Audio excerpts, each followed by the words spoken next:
Right, everyone. Sorry for that little delay there. One of the players, just as we hit the go live button, got a quick work phone call. So looks like they're all done, getting ready to go ahead and get everything started. As you can see on the screen, it's Mr. Chris White and Heath Pope. Heath's getting regames on the wire. Both of these players, I don't believe either one of them actually has a Fargo. Not usually like the weekend tournament players, although Chris does host a lot of Scotch doubles here at our local Eastside Lounge. They're probably around the 500 range. We'll see a little back and forth as we go through this match today. Not too long of a race, only a race to 12.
As we said before, I think we're finally ready to start.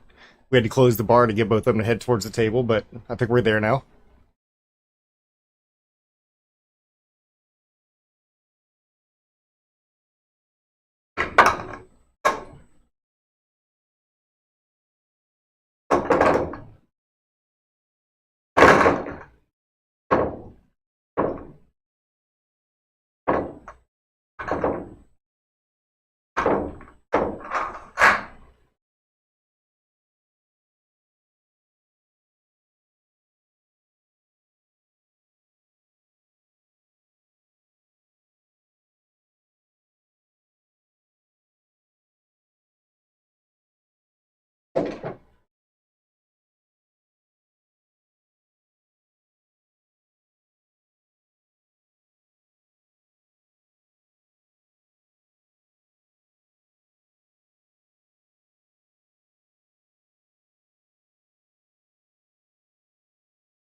He'd start that one off. Caught the break a little bit on that left hand side. Didn't really get it out quite as open as he might have wanted to. Unable to pocket the ball on the first one. Which leaves both of them ending up with a little bit of work to do. Looks like he's got a few open. May go ahead and try to get that 3 and 4 ball that we see down here opened up a bit more off this 2. A little bit of low English. It should drift right over into him.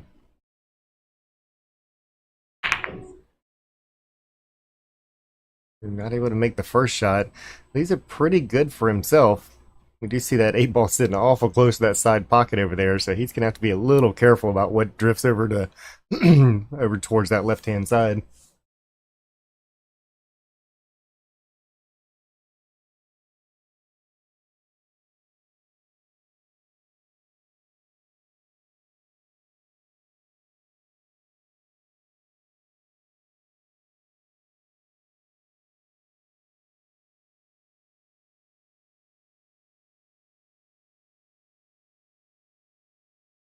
Like he's calling that 10 ball long rail bank.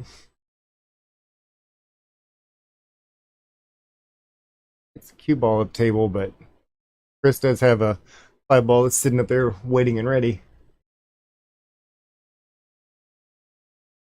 Again, both of them have to be a little careful. That 8 ball's sitting awful close to the side, and of course it dropped from the side. They are playing um, basically more along the ways of tap rules on this one, tap 8 ball rules, which means they do have to call all of their shots. Just ball in pocket only, not whether or not it's a bank or anything like that.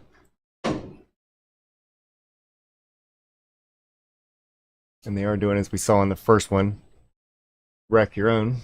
250 ahead on this one, so 500 in the middle.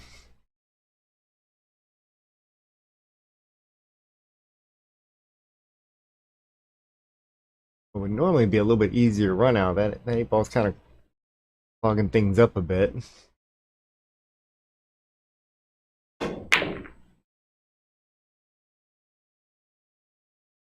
Just making a couple of misses here and get that 3 ball.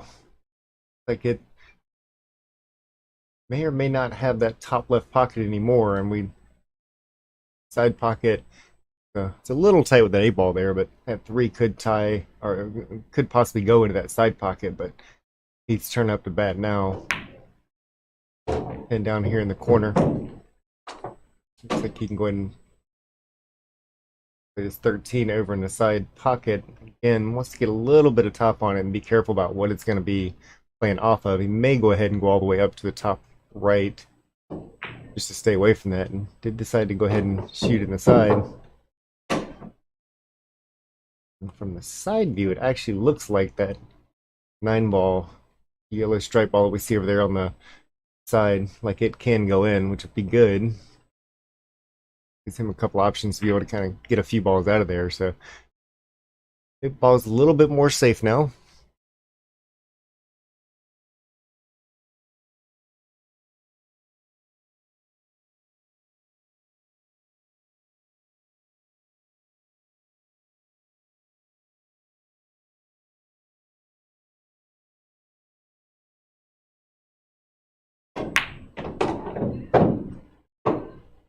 Just taking a little bit of chances moving that cue ball around that much. Nudges the 8 ball, but luckily kept it basically where it already was.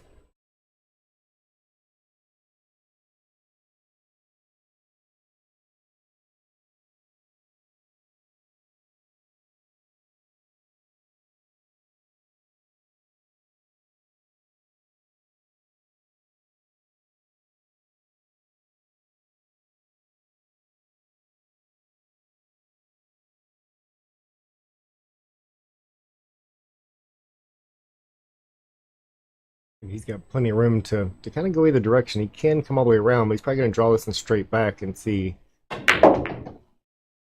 he can get. And he got a little lucky on that one. Left himself a couple of shots, opened everything up. So now everything he's got does have a pocket.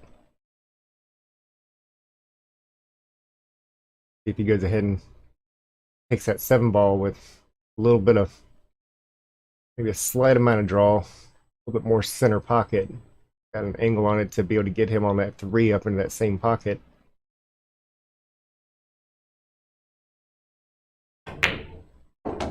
Ooh, taking a lot of chances there, and he might have got himself hooked up pretty bad. The unfortunate roll for him as he is stuck behind everything over there. We'll see if this is just a kick shot at that 3 ball.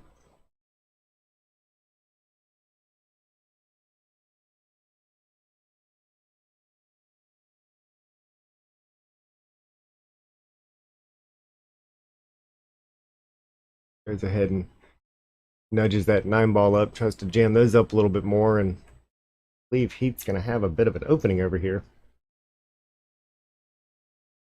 That 14 ball definitely passes.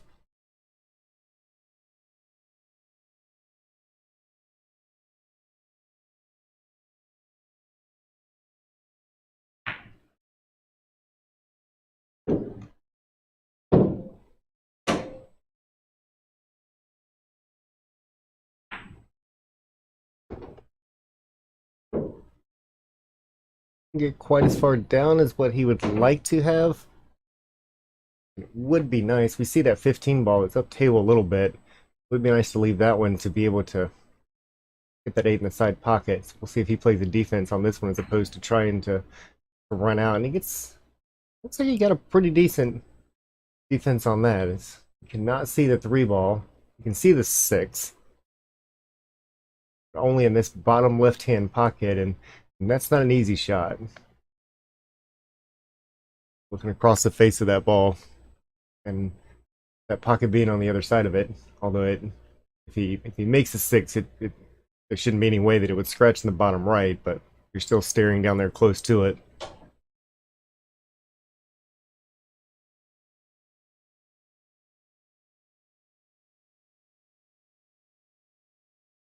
On the other end of the table, that he can make this one, leave it over on that side. That 3 does have a pocket up there in the top left.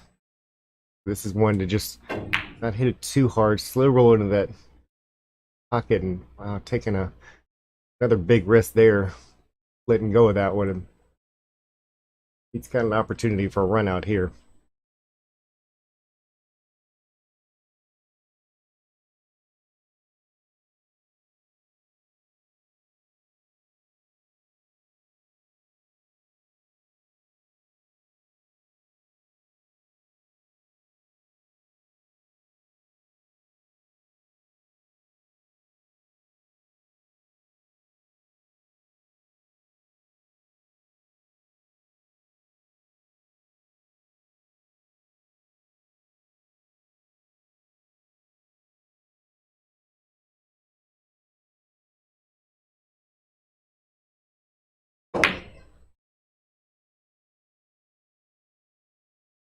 I'm not sure if he was going for that one or if he was actually just trying for the defense on that. Misses that one by a pretty decent amount. Doesn't leave Chris a whole lot, although that 6 ball will go all the way up table. He does have to be careful again of that nipping the edge of that 8 ball. Tries to play that over there behind the 6 ball, and I don't believe he actually got it behind either one. We'll look up table here. I think every ball is actually open from this spot, so he can go ahead and play that 9 ball. Have to play it real hard. He'll end up on a shot on either one of those two, depending on the speed that he does put on it.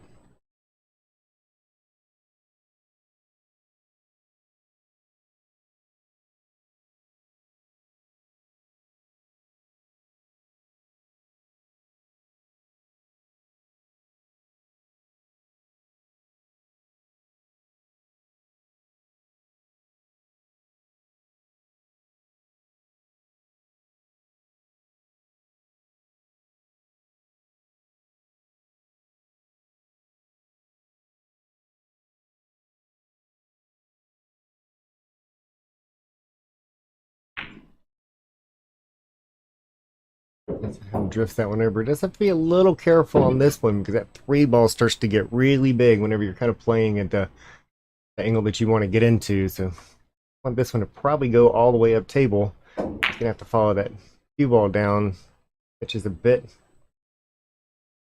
too little of that 15. Doesn't make it easy for Chris.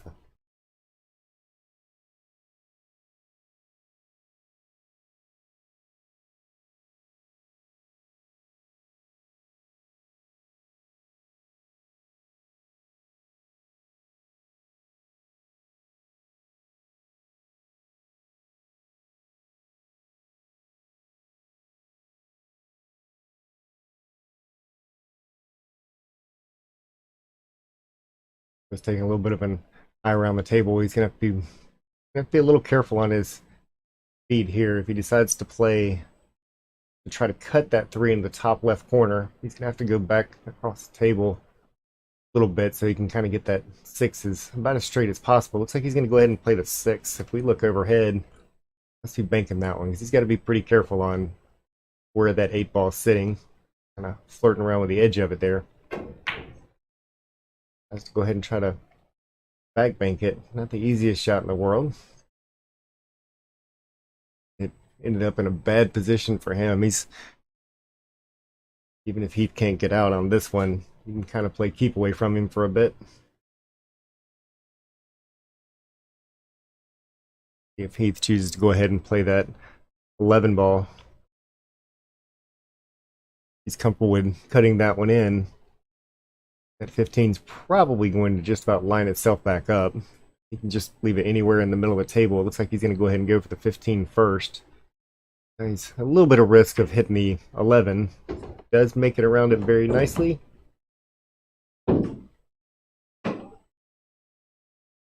little draw shot or forward. I'm going to expect that he's going to use forward. He'll even tell you himself that a draw shot's not his big specialty, and with that one, going about 2.5 feet and having to draw it back another 4.5, 5 feet. I believe he'll go forward on this one. It does, as long as it gets past the 3. It does not. Now it's decision time. He doesn't do terrible with a jump cue. He can potentially make the hit, maybe even make the ball. But we can see which direction that's aiming. He decides to shoot it in. He catches the right a little bit too much on that 8 ball. It scratches. And since they are doing like the tap style rules instead of ACS style rules, that's pretty bad too. If he plays it this way, he does need to be a little careful of, let's switch to the top view. He does need to be a little careful of hitting the 6 ball first and still making that 8. Goes a little long. Now, Chris is not out of danger, even with ball in hand and only 3 balls, because we see where that 6 ball is sitting. But I almost expect him to go ahead and play that, play that 3 ball kind of into the 8. Let the 8 go ahead and bump that 6 and get that out. Or planning to play a defense after this shot.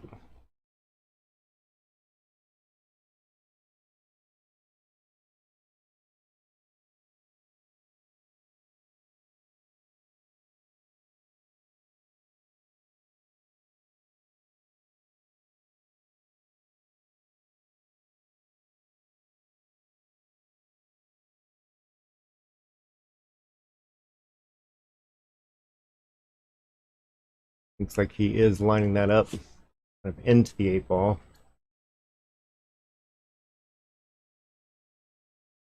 Right, plays that one pretty good, leaves himself on that 6. So far, a successful shot. That 8 ball, as you can see that little space on there, that 8 ball will clear into the side pocket.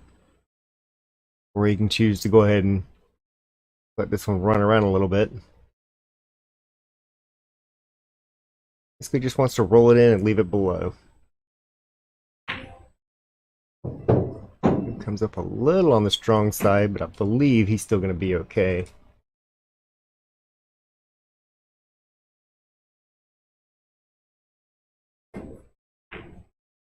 Cuts that in. First game on this goes to Chris. Moves his spot down to only 2 games.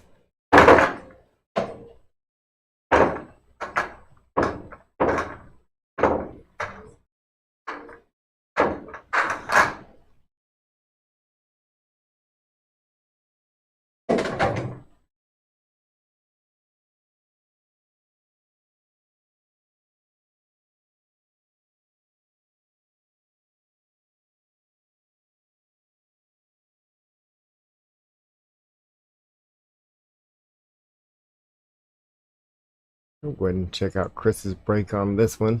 I'm definitely much more straight in the middle. Good hit in the center of it. Does pocket a ball in the bottom corner.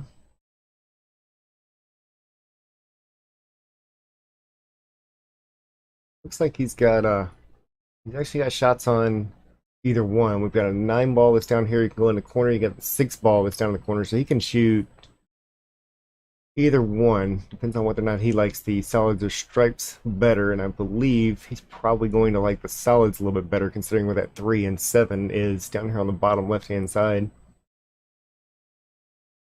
They're a little easier to get to all of them. Does have to make the shot first. So Heath's going to come to the table. This one is still going to be open. One of the big differences for anybody that's used to how APA works, you have to take what you make on that one. So if you make a solid, then you have to take a solid. When we're doing tap rules, it's a little different there. No matter which one you make, you can take any other ball, obviously not the 8, on the table. So if you want to be stripes, make a stripe. If you want to be solids, make a solid. It hasn't been decided until a ball is actually pocketed.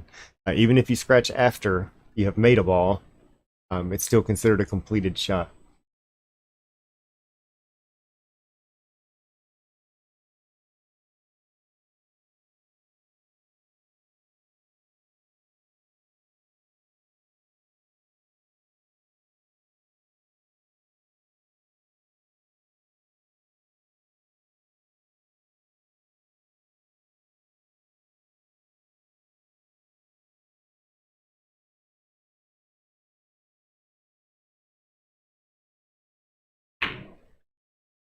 Misses that one by a pretty decent amount.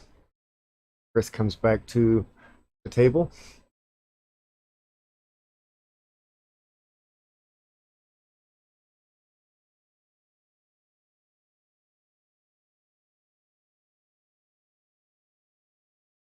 See Chris kind of eyeing that 4 ball. I think when we see over there on the right hand side, I believe that's going to be a pretty good choice. He can use that to leave himself in a lot of places on this table. And take that 4 ball, leaves him pretty good on that 6. Take a look overhead. Hard to say if that 1 ball will go into the side pocket. It looks a little on the narrow side, but he doesn't really need it. He can just kind of push this one a little bit, and got a couple options up table. He does need to do something about that 3 and 5 ball, or excuse me, 2 and 5 ball that we see out in the middle.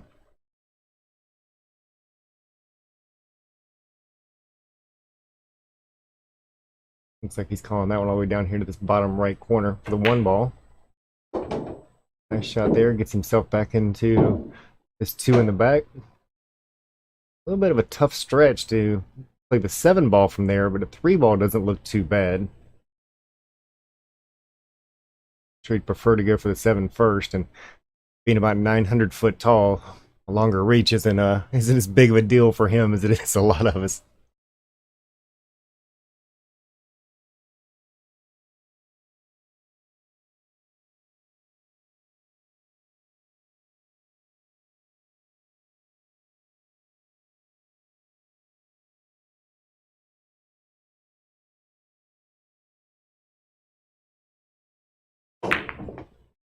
All right, makes the first one.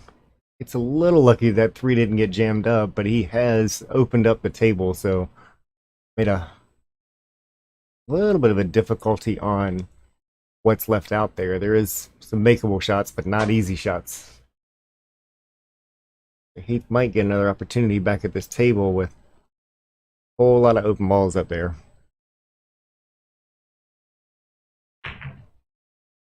It comes up a little bit short on that one. And that one's open, so we just talked about Heath's going to come back to the table, and there's nothing blocking anything up here. So every ball's got a pretty obvious pocket.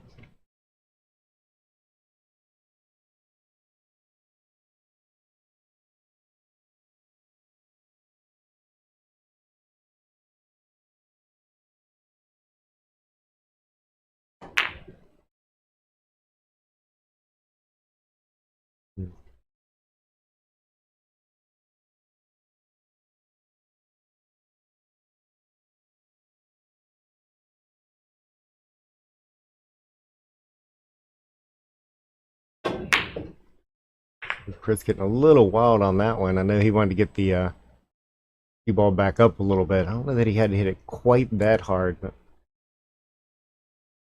trying to get these finished out here. And one of the things that we actually Heath's actually on one of my um 8 ball teams, getting ready to be on a couple of them as the New Year's come in, and um, new seasons and all that, our sessions, excuse me, are getting ready to start up. And one of the things that we talk about whenever it's 8 ball, you have people in sort of that 2, 3, and 4. I'd say a lot of fours, not all. It depends on how, because 4 can be a pretty big number as far as the different skill levels that are there. But when you're in sort of that 2, 3, and 4, even if you don't feel like you're necessarily shooting that great, one of the best things that you can do is just start shooting things with a little bit more pocket speed. As you start blocking pockets, you start making it extremely difficult for your opponent, because, well, you're in their way. And then even if you miss, you're kind of just waiting your turn. Then you're probably going to get another turn back at the table. But now everything, rather than sitting out you in the middle or jammed up on something else, everything's sitting just waiting to be popped in. Everything's kind of ducks at that point, and makes it a lot easier. And sometimes that can even help you kind of get back into your stroke if you feel like you're trailing off a little bit. And a lot of times, even if you feel like you are in stroke, most of our 2s and 3s aren't going to run 5, 6, 7 balls at one time. So just plan it ahead of time and play things a little bit softer. And we're starting to see a little bit of he's rolling the ball a little softer. Things are starting to go in. You're not having to worry so much about how much deflection's happening, how many different things are going wrong. All you're doing is just pocketing balls. So far, so good. He's got 3 more plus the 8 coming up.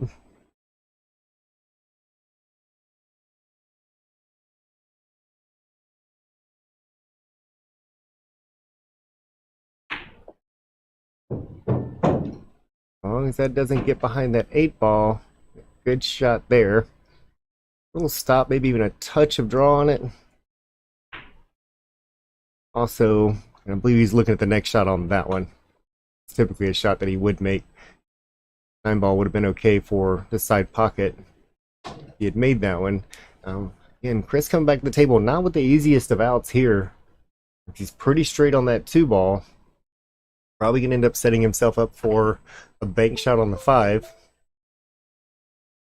That one falls in with no trouble. Now, if he hits this bank, he should be sitting pretty good on that 8 ball. Looks good so far, and nails that one with no problem.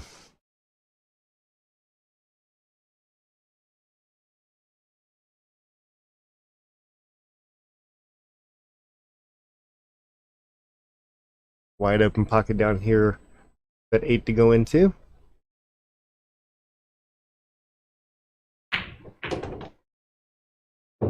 Picks his head up a little bit, but makes the ball right in the center with no trouble at all. Brings that lead to 1 for Heath. That spot is just about gone.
Like Heath's working on that stroke a little bit and starting to come back to him some. One of those good examples here of two ball. You don't have to play this one too hard. Just try to roll it in behind that 15. Does a good job. Leaves it real close to the pocket. Oh, he's left an open shot. Chris has to work his way around. We'll see if he finds a way to get around these. And so far, not too bad. Go ahead and deal with the bottom and then just work up table, which definitely works to his advantage. Save that 9 ball over there for a shot before the 8 if he can.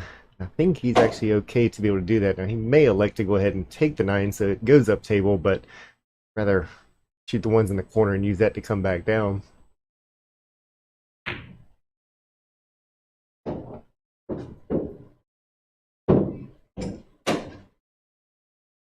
Just taking a look away which way that he wants to do it. He knows he has to be on the left-hand side of that 8 ball from this angle.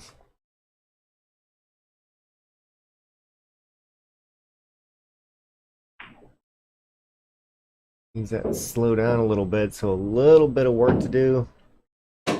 He can play it inside, but he's gonna have to play it a lot stronger using some left-hand English on this one, or try to play it around, and that's that can get a little tricky on this one because you're coming kind of across the grain from that shot on the 8 ball.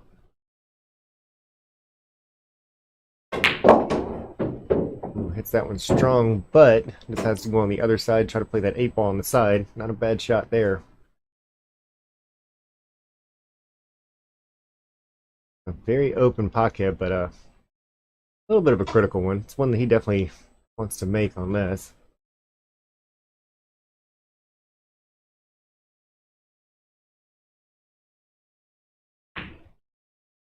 Makes that with no problem. And now the spot is gone as they are 3-3.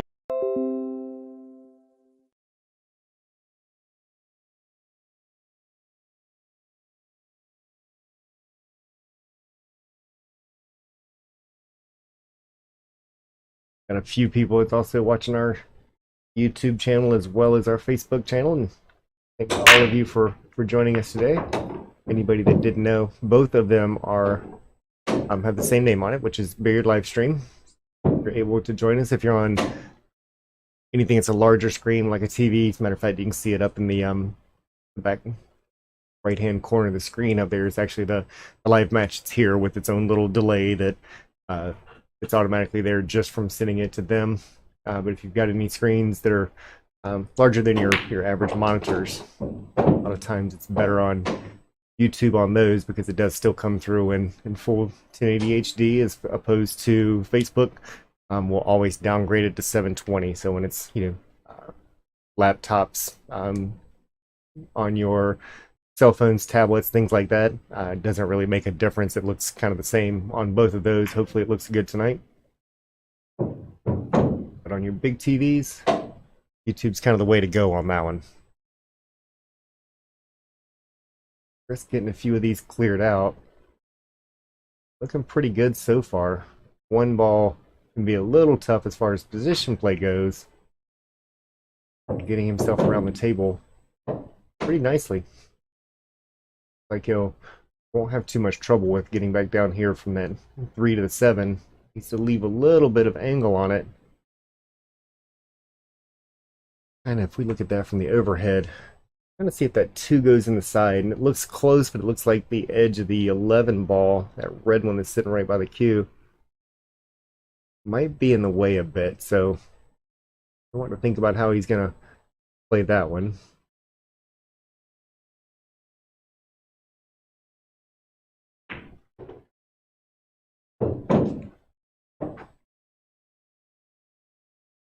I'm going to actually go ahead and put it over to that side cushion. Go ahead and play that 1 ball now. If he likes the angle, he can play that 1 ball into the side pocket and give himself an angle on the, or give himself a shot on the 2. Further play it all the way up.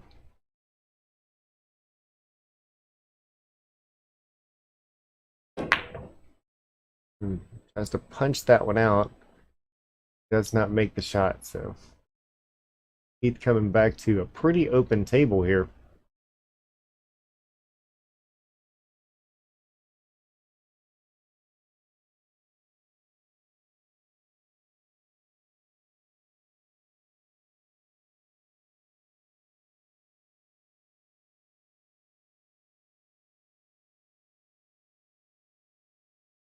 Likes to go ahead and look at that 15 ball that we've got sitting down here.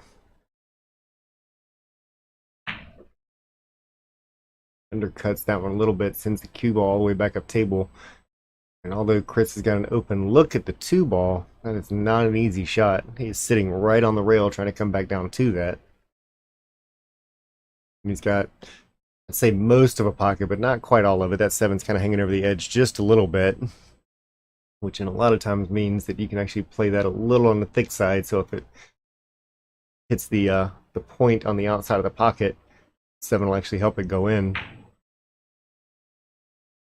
Might have just been playing a defense on that one, just getting it back here behind everything. Even Heath with a little bit tougher shot.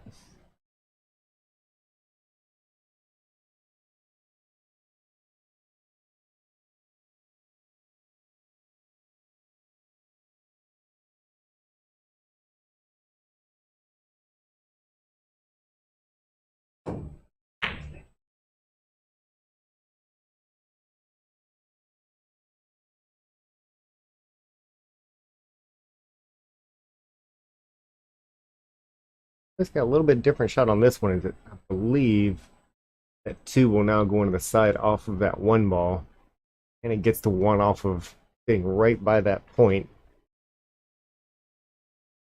If we look at it from here, that one or that side pocket's actually become pretty large.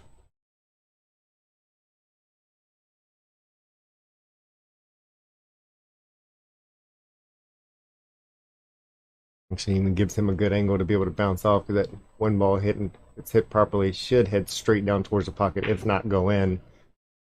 Just hit a little bit on the wrong side.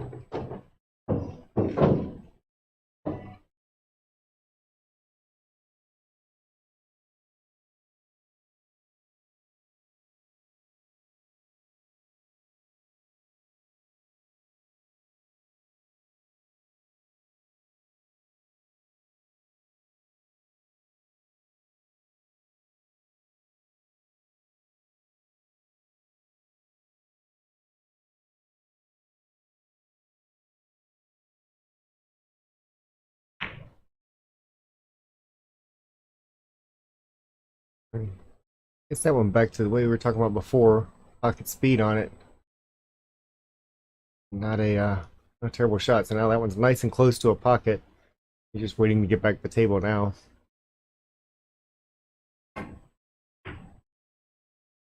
Playing that 7 ball, and that ball that was left up table is now going to be the easiest thing out there to be able to get to. 7 still taking up a little bit of the pocket down here. That 9 ball, without a doubt, will go into it.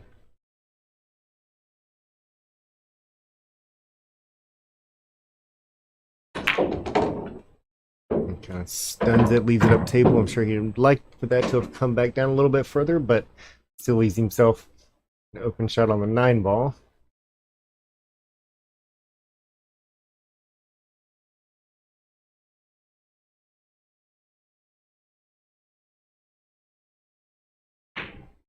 And plays that one good.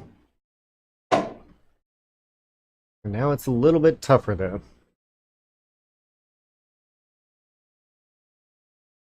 He may be able to make the shot, but he's really going to be careful on the position play on this one. Has to let that stroke out a little bit, a little bit further. Successfully gets the ball up table, which is a big help. Now he's got 2 balls that are in a bit of trouble. I don't believe Probably it's going to take long for Chris to figure out. The best thing he can do is, if he's got a shot that he's not super confident of, just make sure that cue ball gets back up close to where it is now.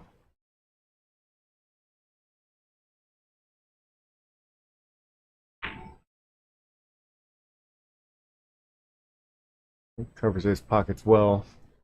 Guess that Heath is going to play that 12 ball into the side pocket. I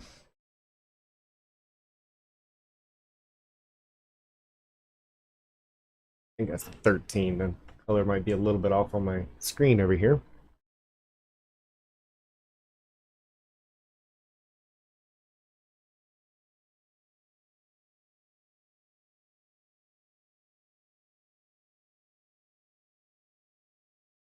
Actually, that is the 12 ball. That is paint.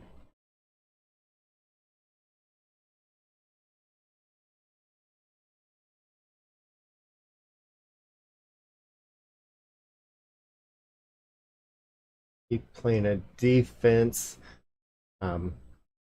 Let's cover that one ball pretty well, though. It's not going to be an automatic for Chris to get out here. He's got a little bit of work to do. Looks like he's going to go ahead and bump one ball now.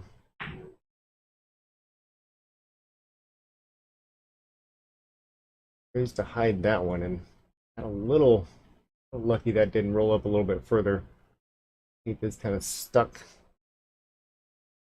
And obviously hit the 11 ball, but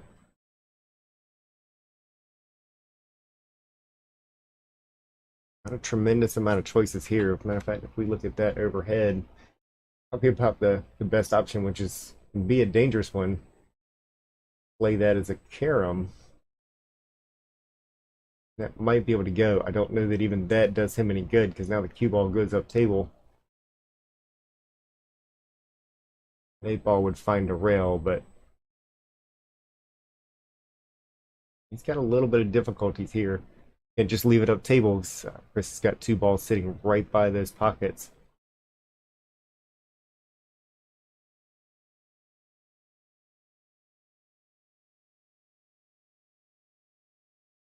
Looks like he's going to go ahead and play that 11.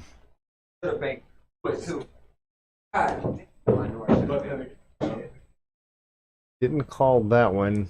Now, Chris.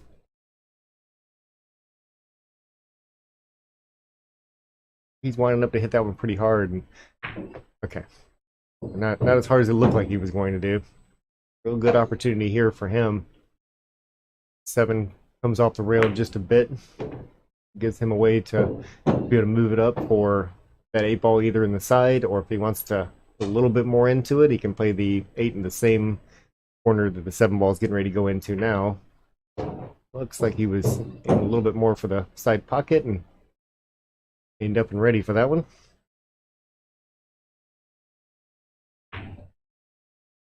No problem there as Chris goes ahead 4-3.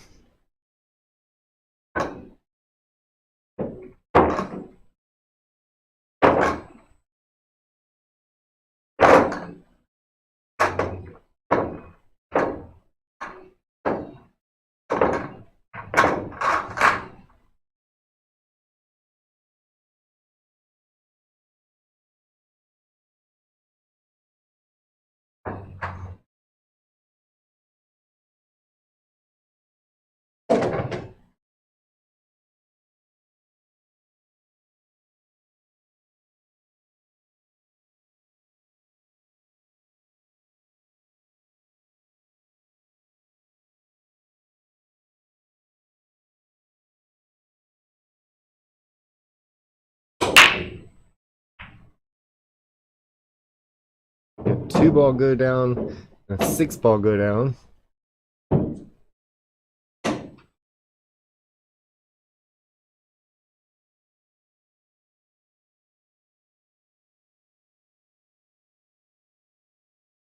He does have that 15 in the corner. He's just really close to his work on that one. Everything else is pretty much covered up. Quick work out of that 15. Now things are starting to look a little bit more open.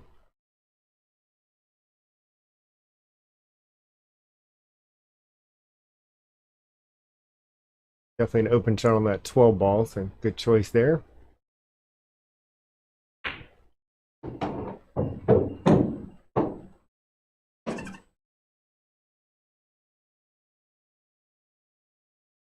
$14 will definitely give him an option to be able to go ahead and run that around 3 rails if he wants to play it that way, or he can draw off of it.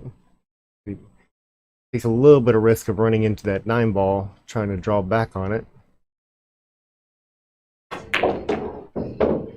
Gonna leave him a shot anyway, though.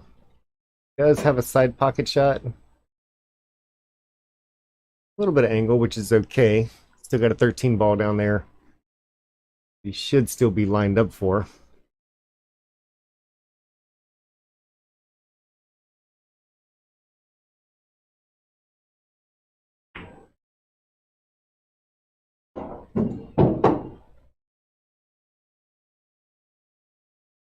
He could even play the 10 ball here. That 10 ball is going to take a little bit more stroke than what that 13 would have. Plays that one, comes around. Works out very well for him. 11 ball next.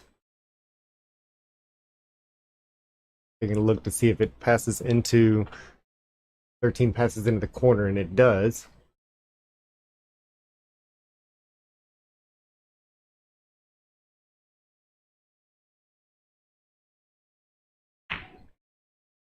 Bounce it out to go ahead and play it in the same corner.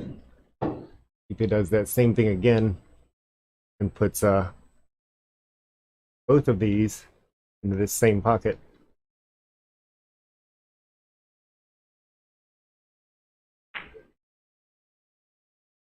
See Wayne Caffrey over here barking a little bit at Mr. Chris that's up here. It looks like Chris is working on his one pocket game. I think he might be ready for you. Okay, possibly not in one pocket. We'll see. Chris doing a good job of moving around the table there. Looks like his stroke's coming back to him.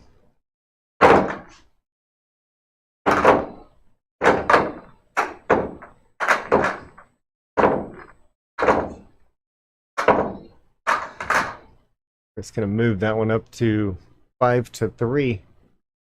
He's ahead by 2 games, so he's gonna have a little bit of a problem here.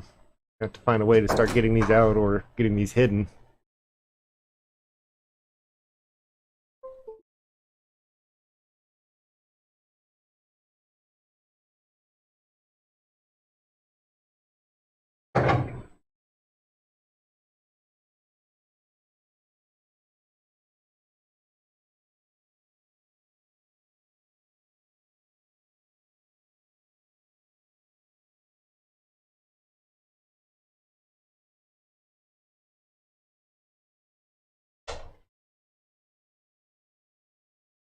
Chris sticking with breaking from the center of the table. It looks like he's maybe a quarter of a ball off center.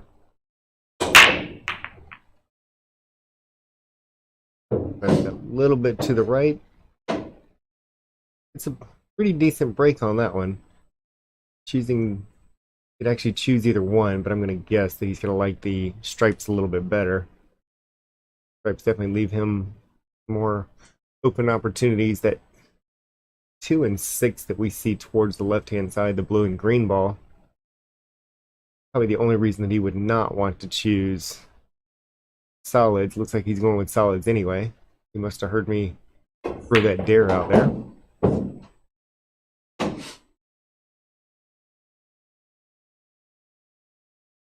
What's it?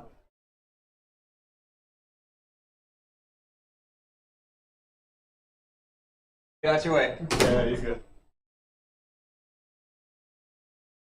Gets himself a little behind that 11 ball. So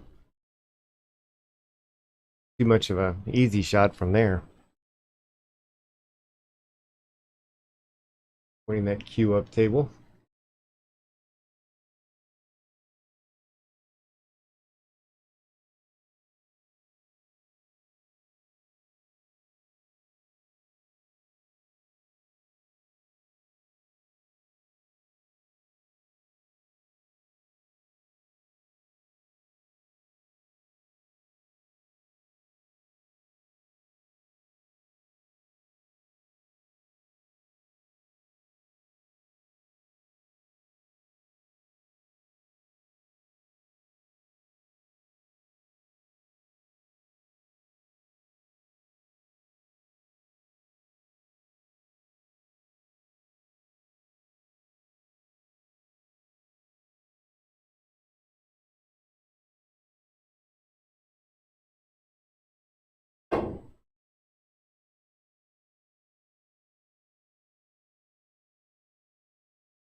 which is that far point on that 9 ball.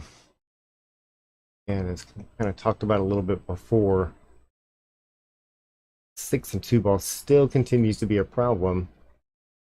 But for now, he can use that 5 ball to, looks like he's queuing up to draw that one back for the 1. I'd like to see that one go down table. Go ahead and either work on that 7 if all else fails. Looks like he ended up very well, which is a opportunity for him to be able to play that 1 into the side. Possibly move that 6 and 2 ball. Doesn't want to get it trapped behind anything. It does need to get that opened up. Really piles that one forward. Look. We know he's got a shot at the 7 ball that's down at the bottom rail. I believe that he might have a shot at the 6 in the side. We'll know as soon as he starts looking at it.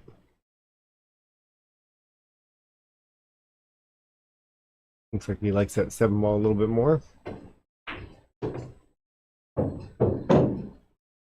We'd like for that one to slow down a little bit. It traveled a long way up table.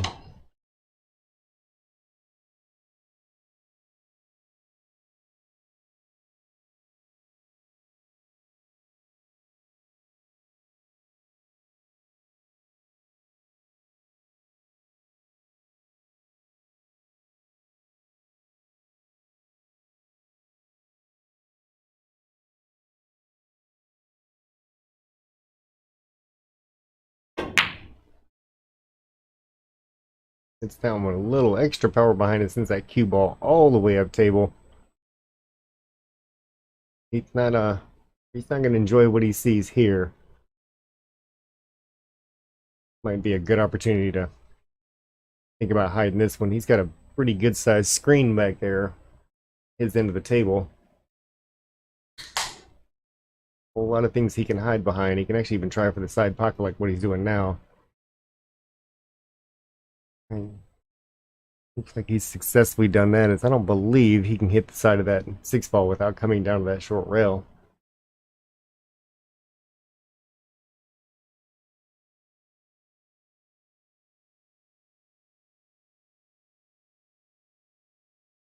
And play it 1 rail, 1 long rail.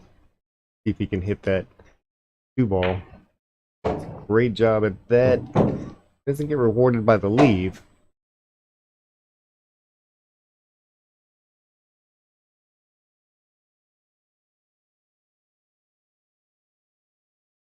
I definitely agree with you. Look around, passing.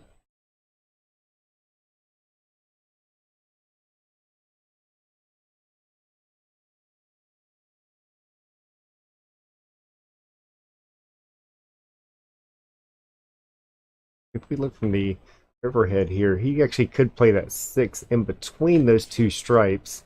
Let that cue ball go ahead and float to the rail. That would get that 6 out of trouble. Get that middle of the table, leave that cue ball down a little farther. That way Heath has to basically push it up, but that's kind of open things up for him now. He hasn't left Heath with an easy shot on this one, but he can make balls from where he is. He's choosing to go ahead and run that one up the rail.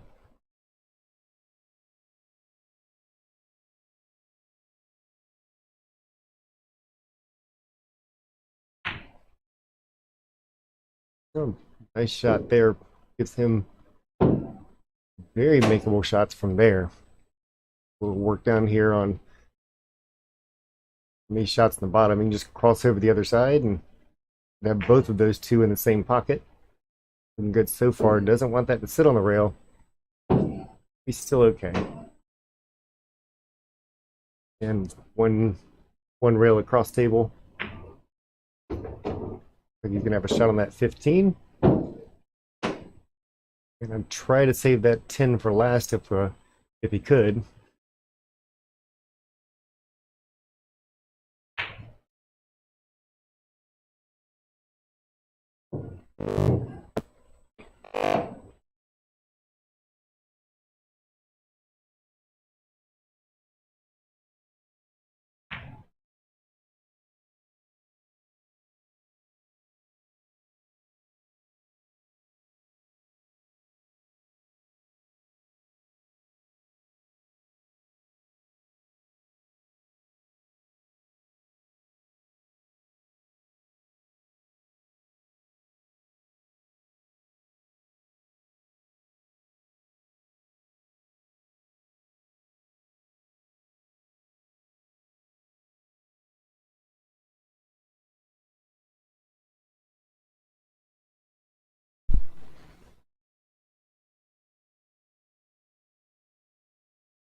Fucker.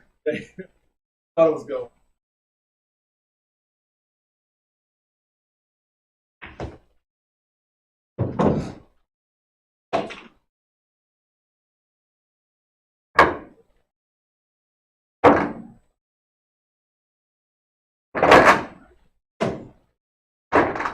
It's okay, I'm in here breaking things.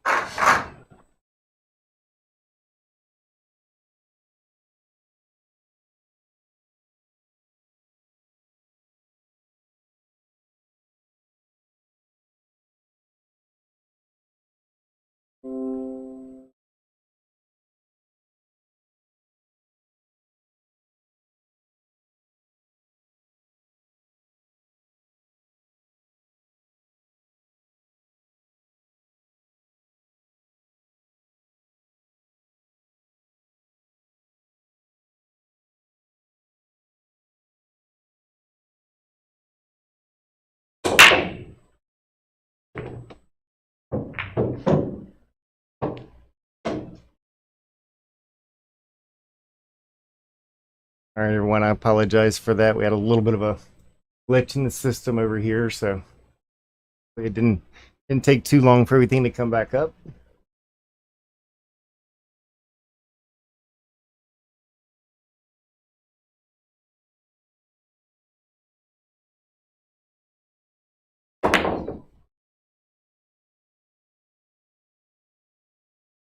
Let's see, I think we cut out in right towards the end of that particular game. Chris did end up winning that one, so we're at 6-3. So Chris is already halfway there at this point in the driver's seat. He's yet to uh, get his first game out of this one.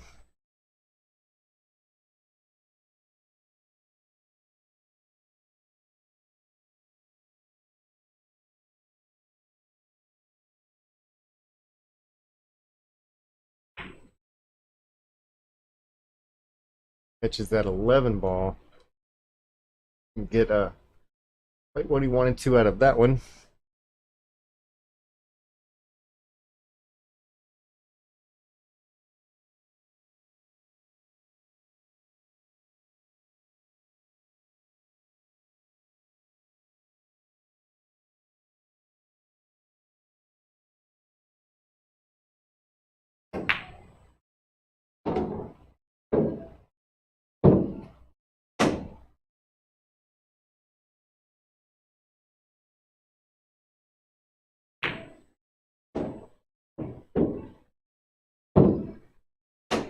Just warming up a little bit and doing a good job at it. The trouble he's got left is that 7 ball that we see over on the right hand side, the brown one, the side rail. He can get the right position. Right now might actually be a good time to go ahead and play that 4 ball. Try to get that position correct on the shot on the 5. That 3 will get him to the 7, but we're looking pretty far ahead. He's going to go ahead and play that 5 now.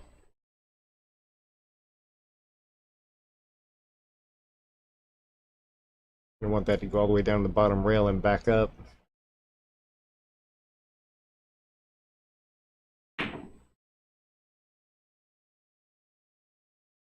That's a long way to get back over him. I'm guessing he was probably trying to see if he couldn't bump that 7 ball out of there.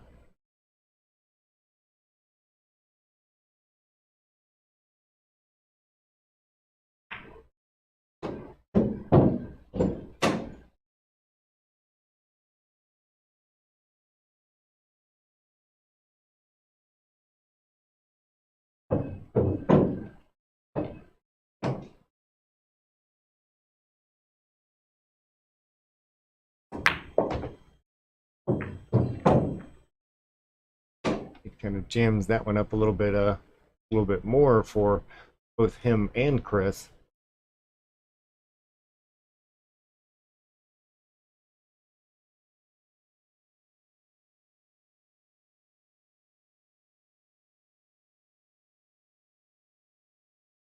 Look, it's kind of hard to tell whether or not that 10 ball goes. It looks like the edge of that 8 is covering a little too much of that pocket. That's a smart thing, and just get it close to the pocket. If he can get most places on the table, he should still be able to get that one. So smart play on that one. This has got 2 open shots. Neither one of those are hangers.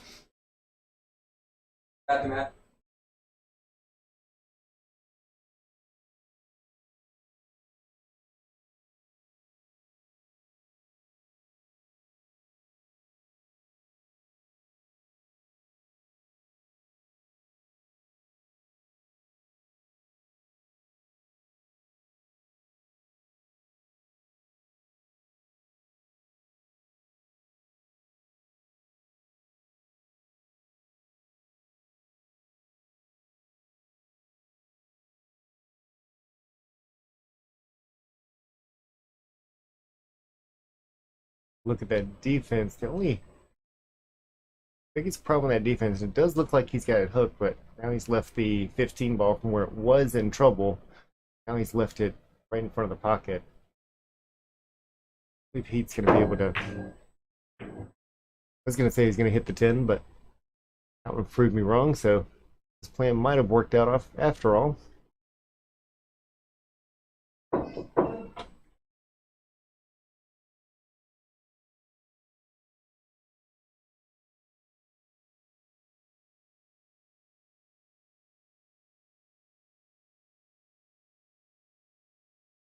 Looks like he's going to go ahead and try to play that 7 into the side pocket, shooting off the 15, and definitely can.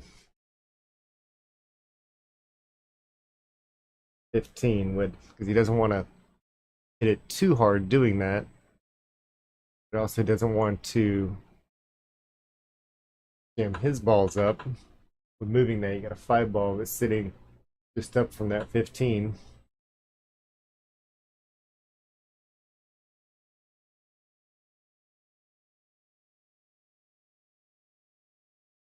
Could actually use that same shot and potentially get that 5 ball out of there as well. It's going to go ahead and choose to push that 7 ball down to the bottom pocket. Either stop it right there and shoot the 3 ball.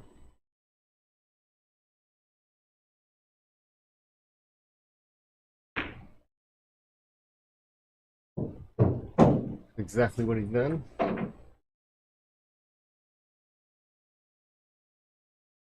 He's getting himself into a little bit of a predicament with that 5 sitting where it is and that 4 ball. This one's very, very straight.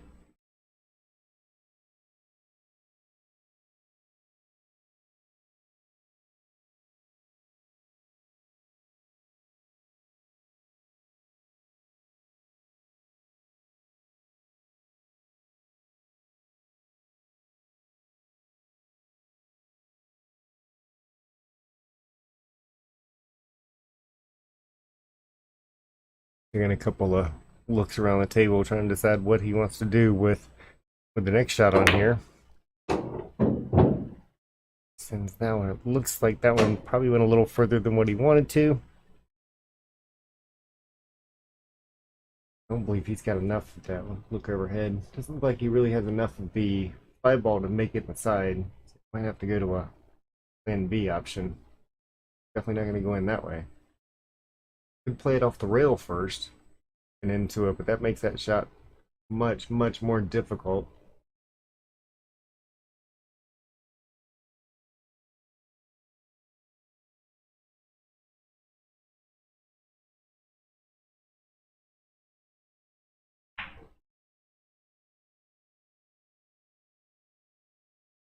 And he comes back to the table with a little bit of an opening here.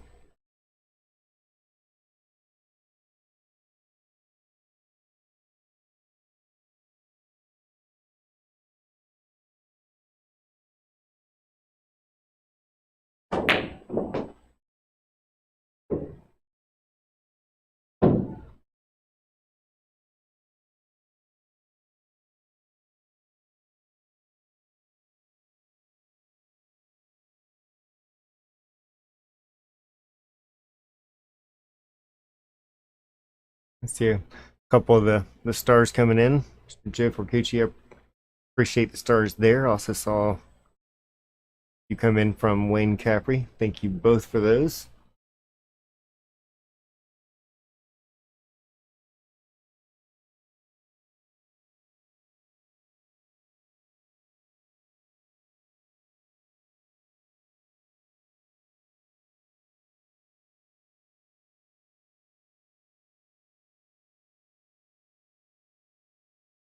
Almost getting that behind that 8 ball as it slides out just a little bit.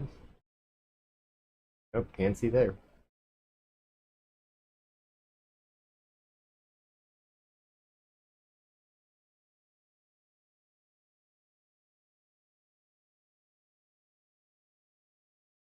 Looks like he does have enough of the edge of that 5 ball, but hard part there is going to be getting back down for that 4 ball.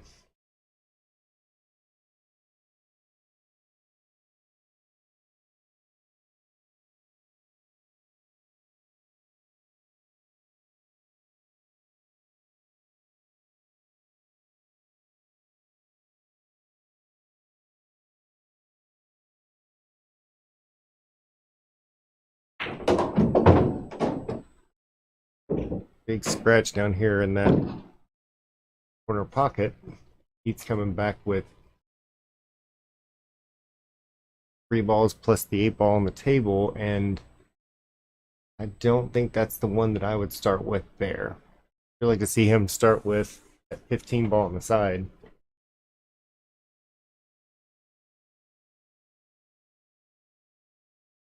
Let's go ahead and he played defense on that one, so I take it back. That was a good shot.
Keep making a good shot there, and at 10 ball, all he's got to do is just, if he can even play that one with a little bit of preferably top inside. That way to go ahead and kind of bounce around that 8 ball. Doesn't want to move the 8 ball. Definitely wants to make the shot. Now, Chris is going to come back to the table, but his shot's not super easy on this one, so he may elect to just kind of block that pocket, but not necessarily make it. Like Heath take that longer shot on the 10 ball. Him taking that shot on the 10 would clear that pocket. The closer that Chris could get with that 4 ball up towards this bottom left corner pocket probably help out a lot.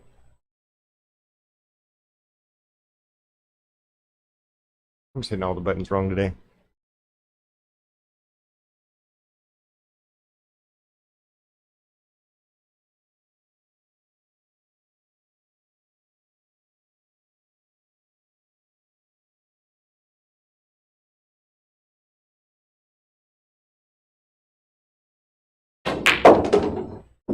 Does decide to try to draw that one back, but that was definitely asking an awful lot on that shot. So now he's got a bank that he actually could go ahead and try to go for. Just got to make sure that that cue ball gets away from this bottom rail and a little higher up on the table towards the right hand side to kind of play a little bit of a double option on this one. It's always nice when you can just make the 8 and not try to worry about all the other things. He's actually got a, looks like it's going to cross over the top of it a little bit, so he shouldn't have any trouble. He just has to hit a little bit more firm, not to the point of sending the cue ball all the way back down to this end of the table.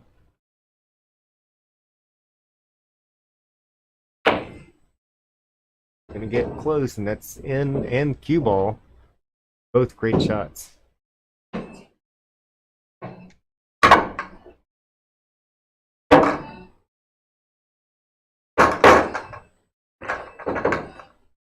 He's still looking for his first win as Chris goes up 7-3.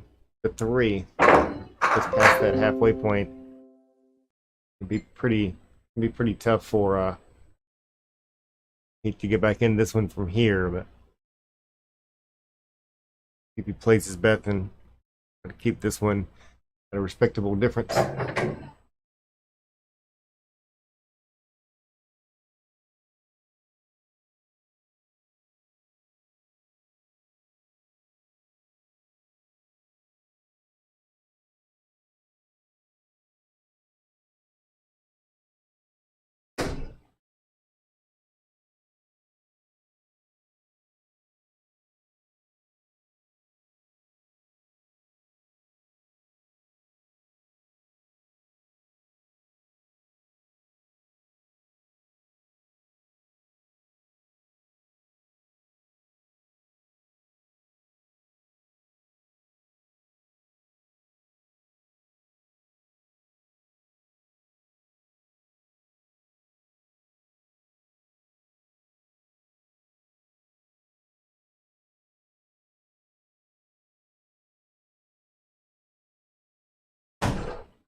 Players want to take a quick halftime break there. Looks like they're back and ready to go.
See old Rocky's joined us over here. 3 on the wire get you out of retirement, and looks like we gotta delete somebody.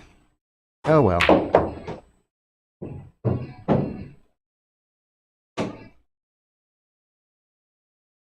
Don't worry, Rocky, it's not you. Reading the other comments on here. So Rocky, who you need those 3 on the wire from? I got a few people that I'm sure will be willing to give it to you.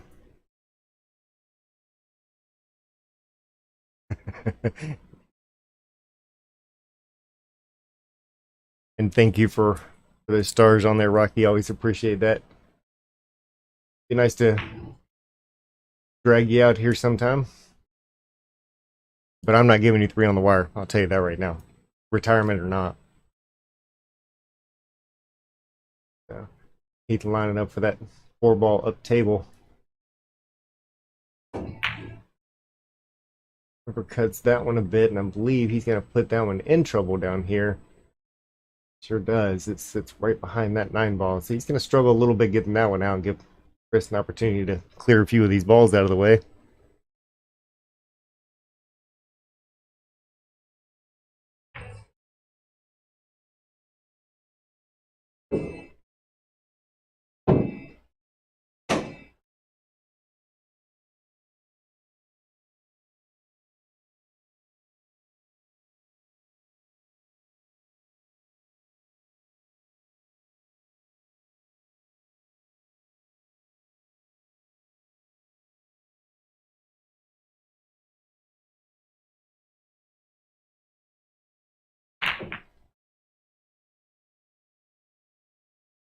Not make the combo, but actually comes out all right. That 4 is not an easily makeable ball all the way up table. 6 balls all the way up there on the other end. And too hard for that 4-ball will help that the cue ball find its way in the side pocket. So we'll see if he decides to go for that one, or if he's just going to bump it and send the cue ball up table. Looks like he might be calling the side pocket off of this one. Did, and head in that direction, but a little bit long.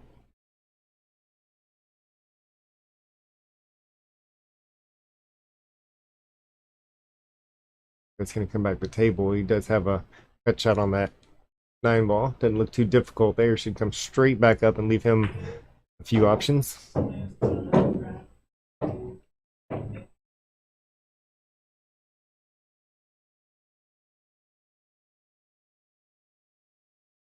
Can go ahead and play that 15 and a little short on that one.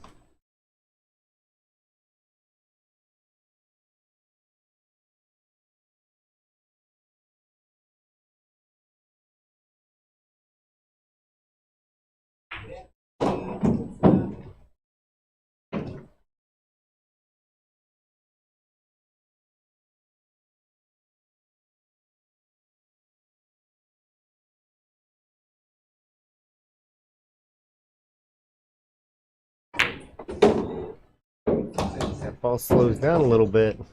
A little bit more.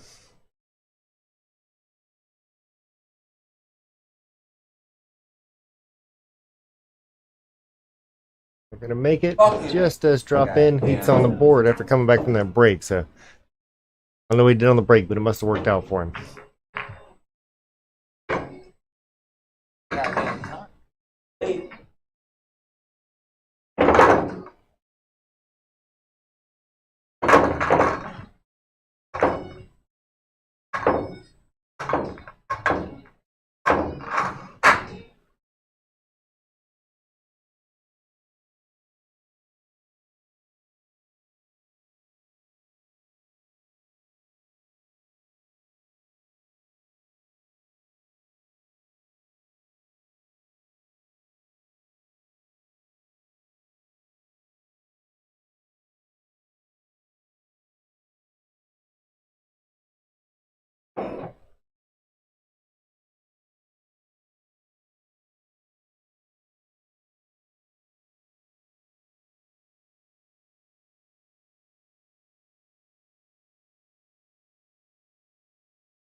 Nice looking shot there by Chris, comboing that one in the side pocket. Opens up a little bit more options for him.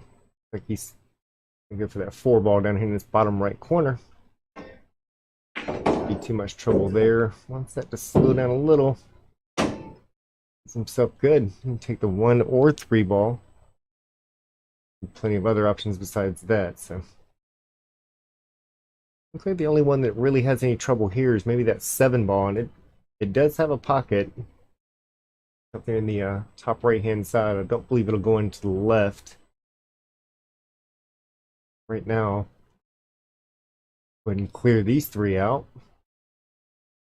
I believe he can use that 1 ball to get back down on the correct pocket. He could also go ahead and do the same thing with the 1 to get onto the 3. He's going to go ahead and take that 3 ball now.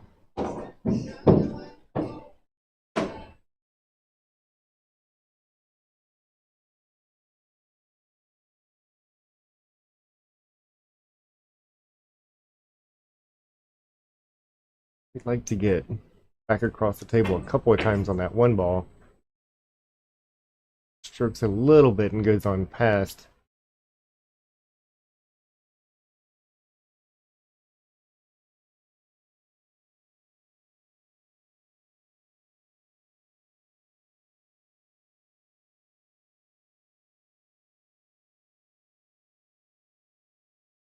Let's be a little careful on this side pocket shot.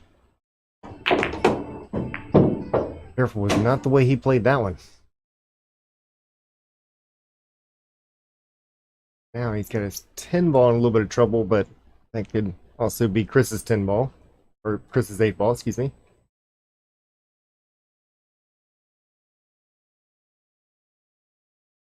He had defense coming, as long as he doesn't double hit that one back out.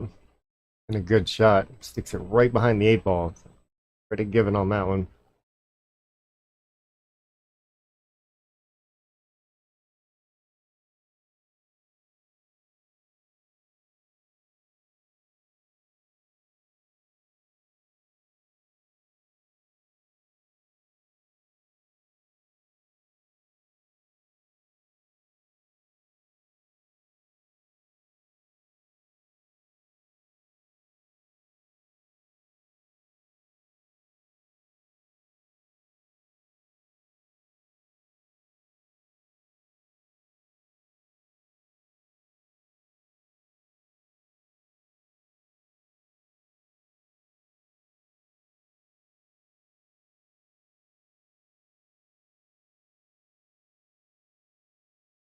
Looks like he's called that 1 ball in the side pocket, and obviously 1 rail.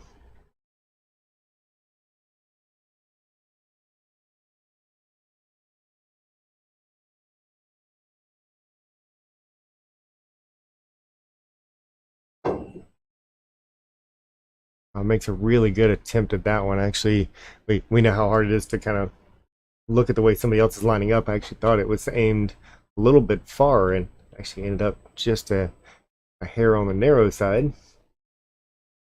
Now, Heath's got what he wanted with ball in hand.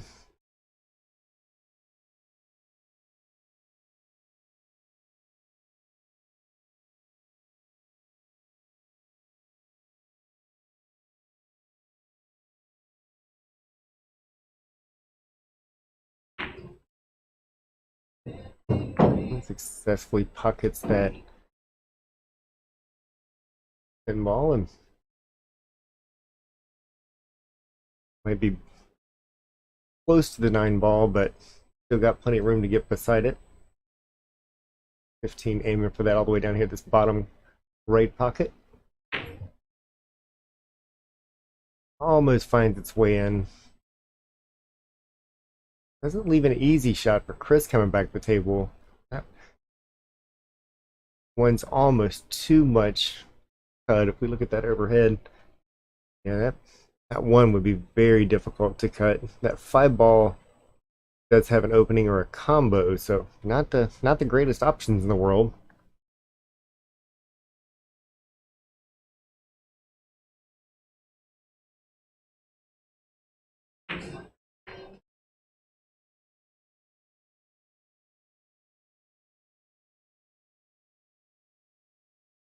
All right, he's coming back to the table with this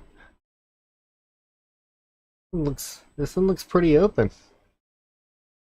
Go ahead and play that 14, but he's going to take this one back up table.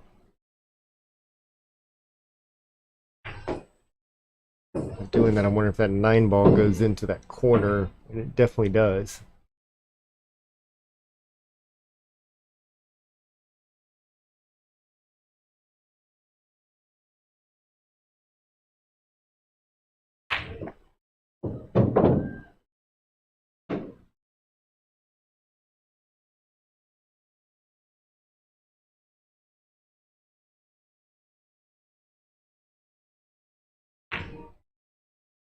Nice shot by Heath there.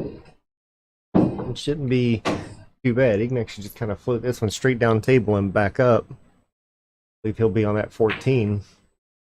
He does not make the shot. Chris got multiple options coming back. That 7 looks like it goes. The 1 definitely does.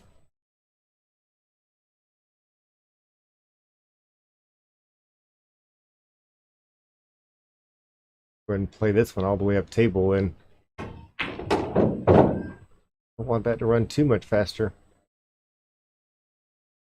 Hey, nice job there.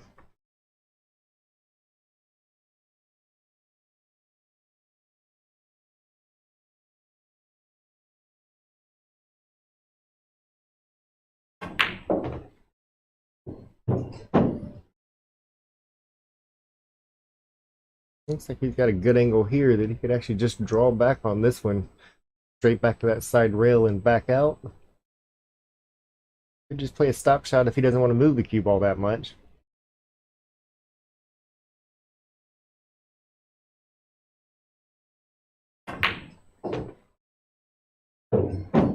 Takes that one over. Shooting off the rail, but that's okay. Not too much of a cut here, so just a nice little follow through.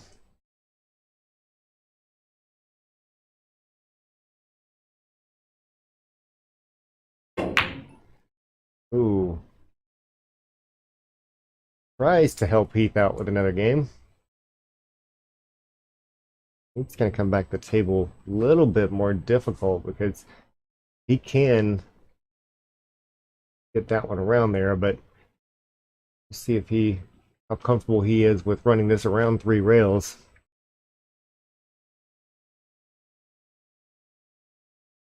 We look here, let's see. This turned on. Yeah, if we look here, he goes across it. Oh, my pin is not on because I had to restart.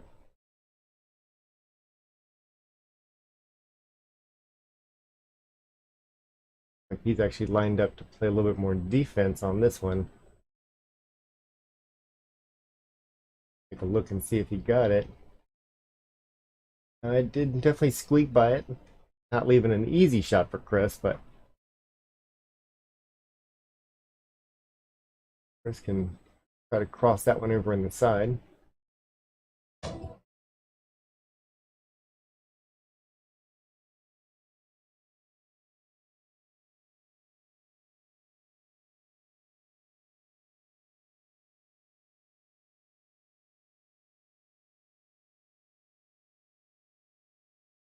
Watch out for that scratch up in the top corner. Oh, decides to go ahead and try to shoot at the top corner, and that was a really good attempt. A little bit undercut.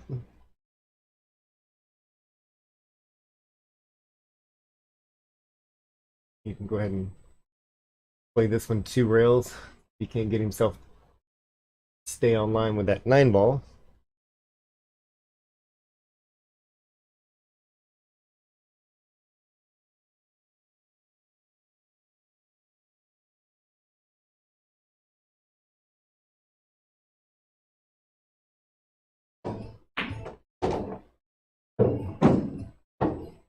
Doesn't make it 2 rails, but that's okay. I've gotten nicely just the same. Again, just pocket it, follow it up a little bit, leave himself a very makeable shot on the 8 ball. So far, so good.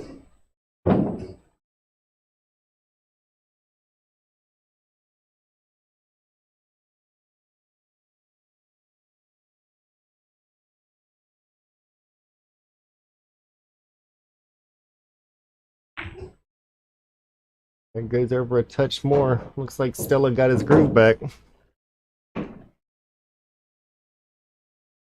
Let's come back on those last couple of games from Heath over here.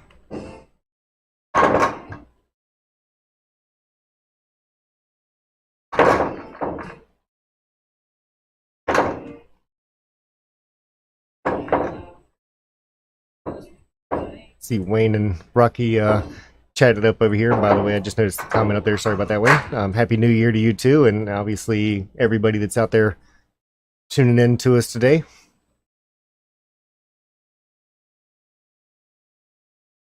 Wayne and Rocky, when we're looking at this 10-7 over here, is this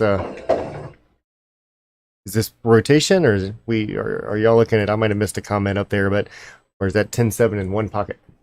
I think both of those would be fun games to watch.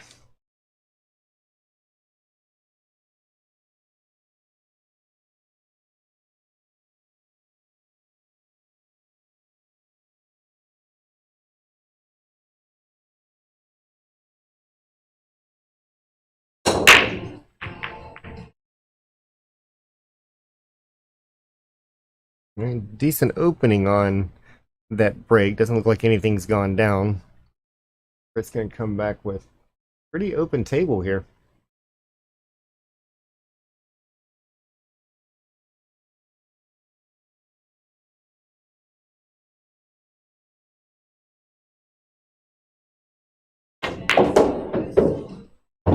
Drags that one pretty good distance back down that table, but with a lot of balls on the table, plenty of places to go to. Looks like that 10 ball is next. See a draw shot on this one means that cue ball is going to go across table. As long as it doesn't stay behind that one, and it did.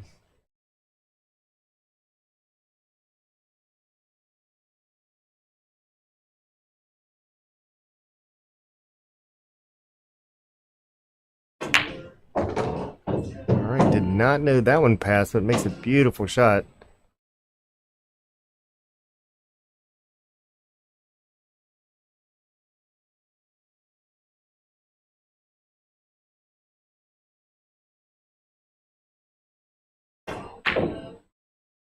It's a little bobble on that one.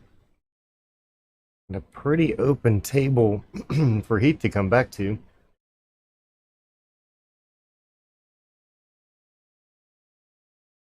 And that one trouble ball that he may have there, that 4 ball, actually has an open pocket right now. I mean, could pass it up because he could come back to it, use that 3 ball to get him back on that one most any point in time.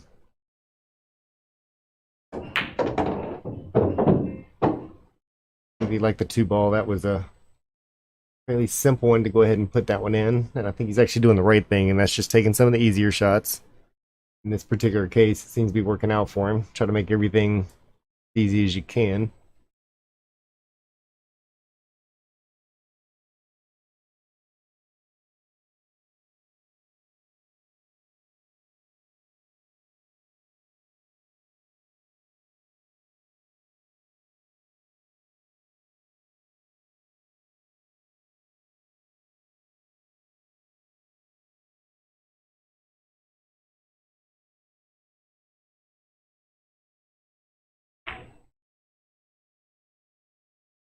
It overcuts that one a little bit.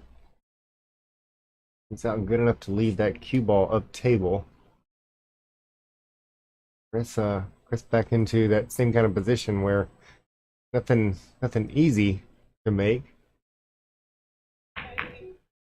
So is able to slide by that one. Hits it very well. Himself a little bit of a tricky side pocket shot, but with the one that he just made on the last shot, it should be almost a hanger.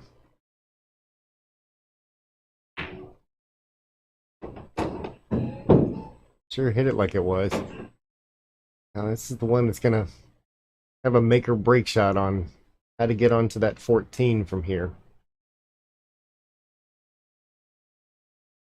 Does not look like it passes into the top corner. Definitely doesn't go into the side. He's got a few different pockets blocked, so position play on this 14 is going to be a little tricky. Might be one of those that you just try to get it out in the open. Maybe go ahead and play that 14 now, since it is cuttable over there.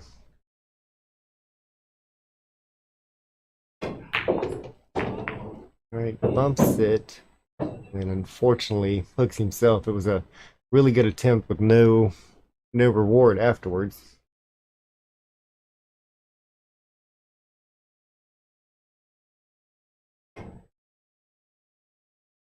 It skims by both sides of that 14 ball. If Heath's going to continue to have that same stroke going, got him out the last couple of times.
7-6, game number 14. So ever since that last little break they had, coming back strong as he's won all 3 games since they've come back. Moving on with the hopes of tying it up on this one.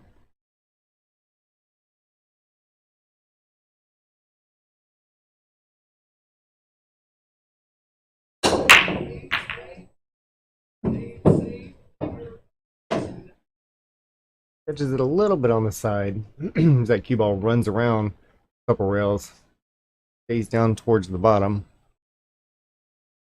Good thing is, not quite as important to stay in the middle of the table or the top of the table as what it would be in 9 and 10 ball. You got a lot of things to be able to shoot from. Typically, we still like to stay in the middle because you have usually more shots from there, but that's all right. He's got a few options here. He's shooting that 6 ball on the side. Good start, and I believe he wanted on that 2 ball.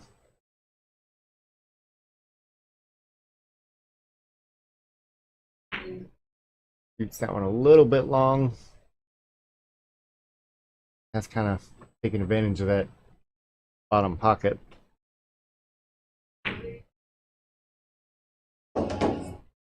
Sliding that ball through in this top corner.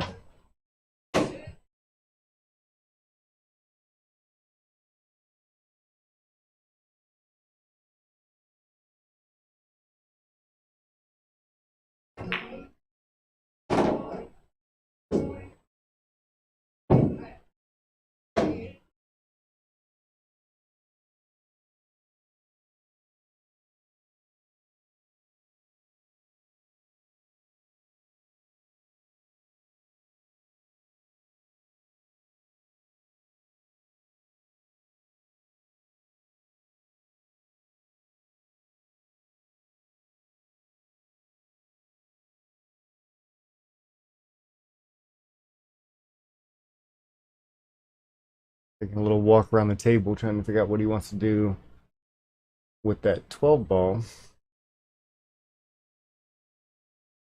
Now he's going to go ahead and worry about that 10 ball first.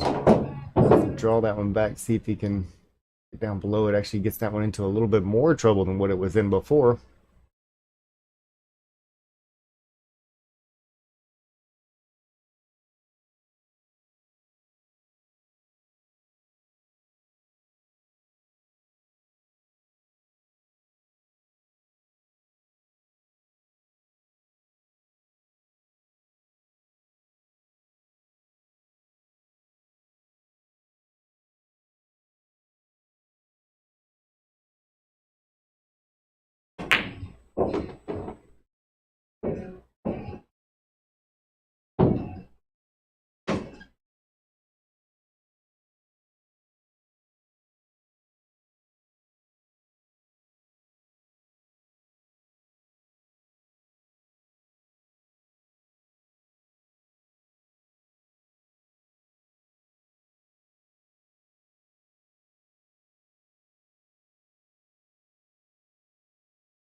He uses the whole pocket as it wipes its feet very quickly on the way in on that corner pocket.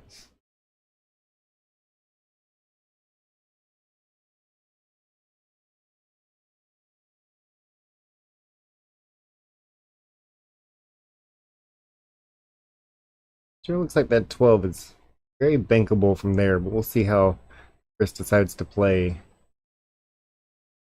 this 15 ball.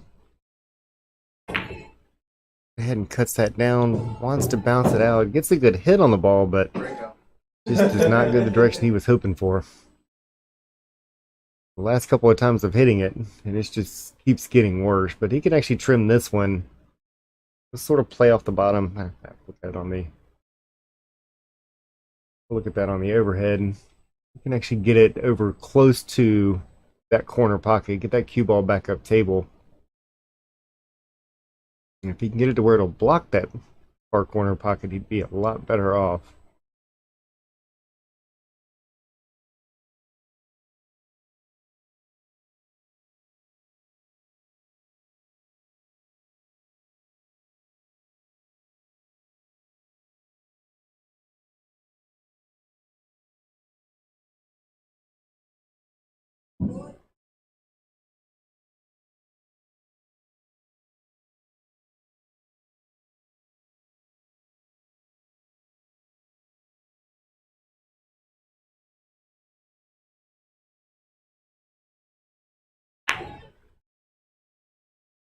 Got one a little bit full.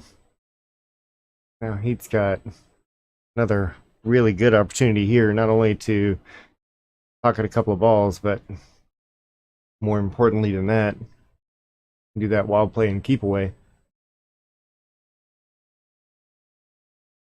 Go ahead and shoot that 3-ball up table and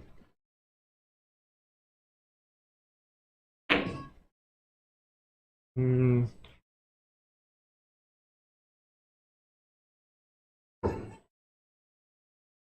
Chris is calling that pocket right by where he's at. Just hard to tell if it has. He can get across the front of that enough. I believe he can. A little bit of a dangerous call.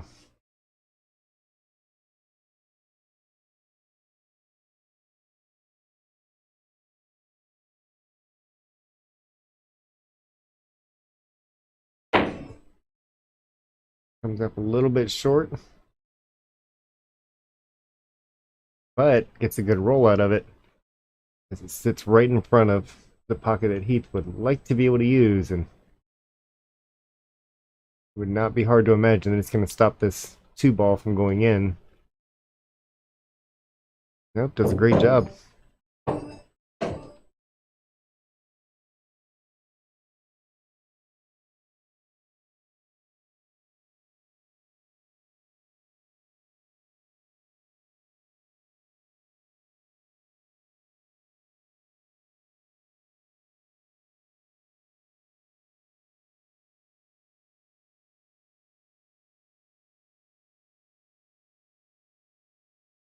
If he goes ahead and plays a little bit more aggressive and cuts that 7-ball into this bottom left corner pocket. I wouldn't say he has to worry too much about pocketing the 8-ball, although it looks like it'll go that direction. He, really doesn't have to hit it that hard.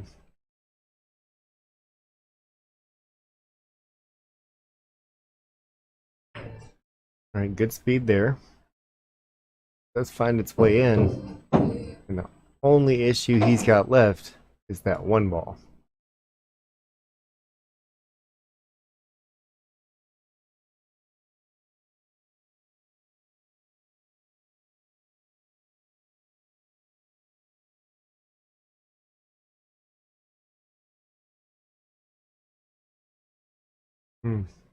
Not want to miss that one and leave that cue ball down here.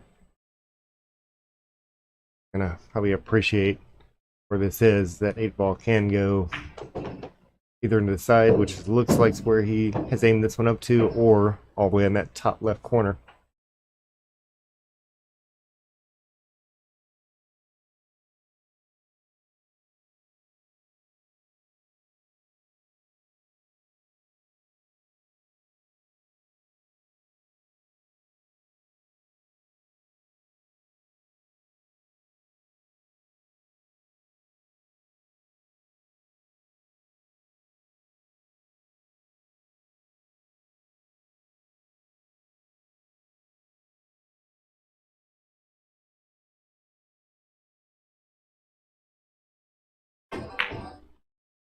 He decides to go ahead and try to pocket that one all the way up table, and we'll see if he's handed this one over to Heath. It's kind of a lot of that's going to be pending when and how he decides to get onto that 4-ball. Could go ahead and take it now.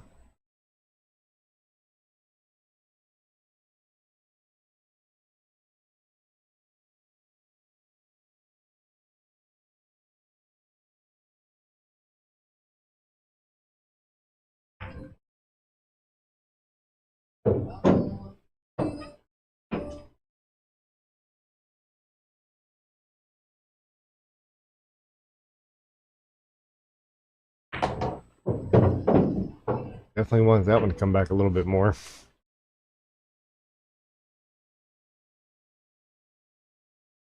A little tougher cut here to get that onto the side pocket unless he's trying to make it past that 8 ball into the corner. Wow, really shoots a good shot there.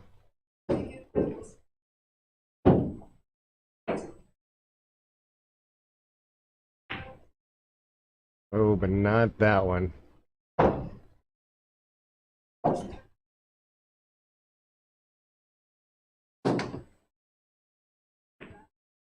He's going to take advantage of that little error that would have tied up the score, but instead moves it to 8-6.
Sorry about that. I had to take a little quick break there. I got a pretty full table going on, so I didn't miss too much.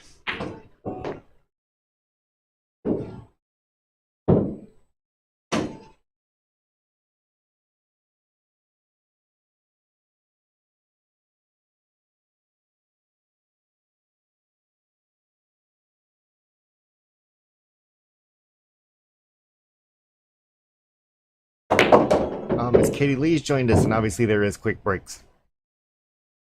Otherwise, I don't know how I just did that. Still trying to find you some matches up here. Maybe one of these days. As soon as you're not scared to take on these people.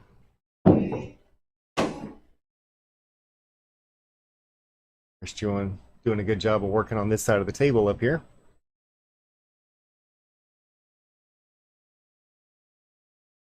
Only has that 12 ball really to be concerned about.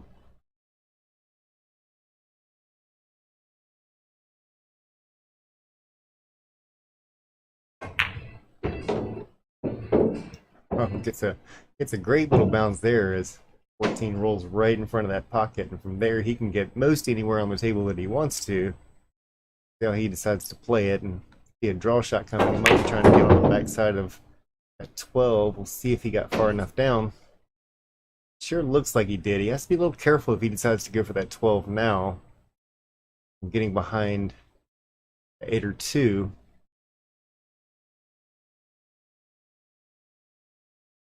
However, and take a quick look at that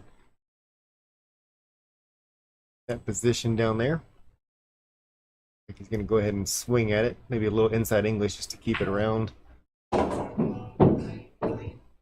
Sure did. I believe he's going to be feeling okay about this one. We actually go ahead and play this one, play it between that 8 and 2 ball to get on the 8. Or just slow roll it in, play that 8 ball in the side pocket.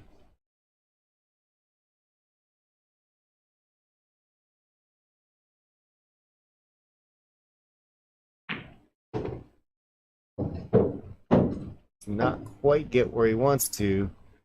See if that top pocket up there is open, and it sure does look like it is. He's calling the side pocket. Definitely going to want to use either bottom or top. That natural roll looks like it would take it right into the left side pocket. The little top will go high, and the little low will keep it below it.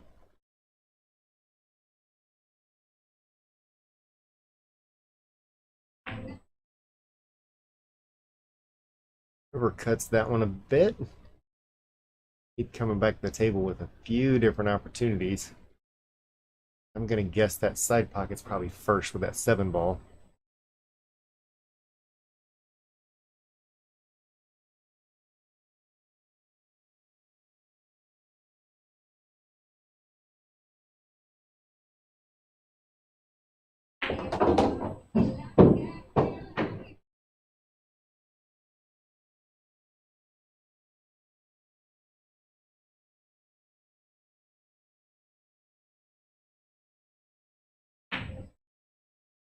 Ooh, that was just a mistake there, and probably trying to hold that ball for. I don't know if he was trying to hold it for the combo or what on that one.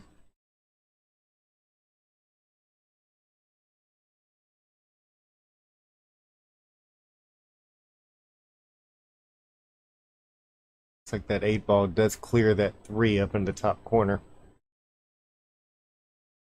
I want to hug the rail a little bit.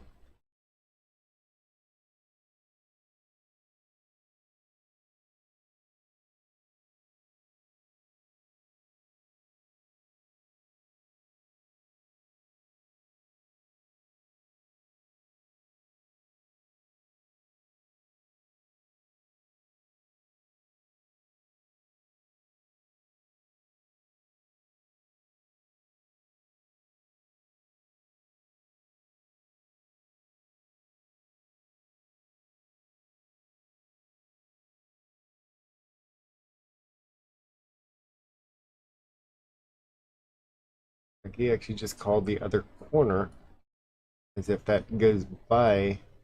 It looks like that 5 ball's in the way though, but we're getting ready to find out. I decided to try to go ahead and play a carom. Little, little odd. He must not have. As he's looking at it, he must have decided that 8 did not go by that 3 or did not leave enough of a pocket there. Heath's going to come back to the table. Got a couple of hangers down there. But definitely be careful of this combo. Do not want to push that one too far forward.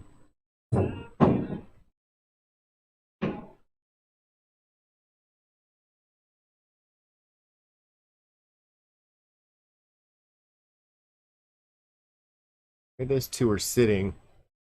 I think I do exactly what he's doing here. Go ahead and play that 6 easy. Use that 2 ball that's sitting on the far side of the pocket to kind of help get him back up table a little bit. Don't really have to do anything too fancy here. Just he looks like he might even go a couple rails on this one. Definitely doesn't want to find that side pocket. He gets really close to it. Maybe got a little bit thick on that 2 ball, so we'll probably see that 5 ball attempted next.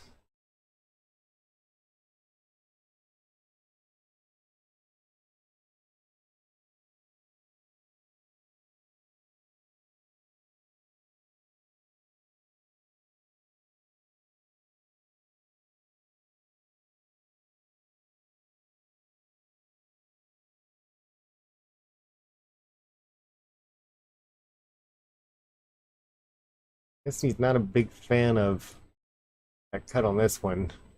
Didn't really have to do anything special to it. And he's got a pretty big window to at least give him a good hit on the 3 ball if he does play that 5 ball first.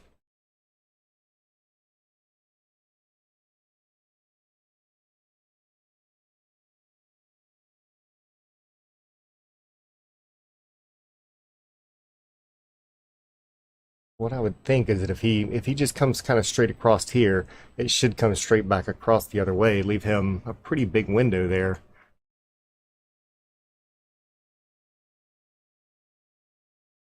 Looks like he is playing the 3 ball first. That's just going to leave a much longer shot on that 5, unless he's planning on just putting the leave it down table a bit.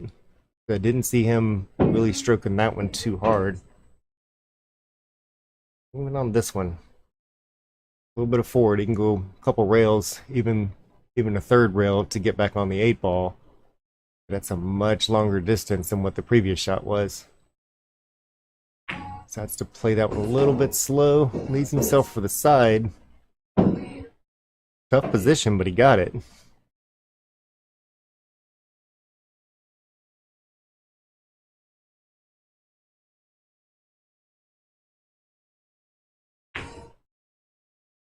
All right, a nice job.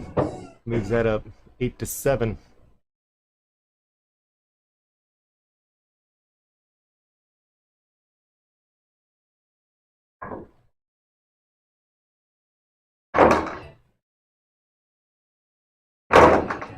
Backing these up, we'll see. Pop that one. We'll find out here in just a second.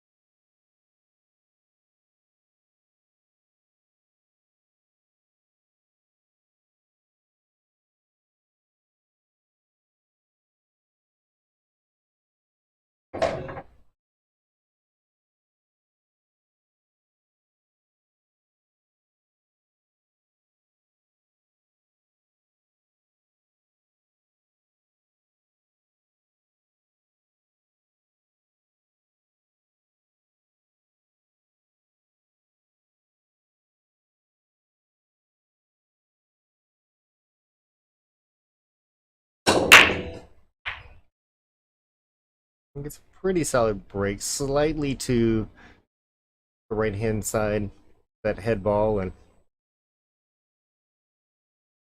a little bit of top. Not a bad spread. Didn't pocket any balls on this one.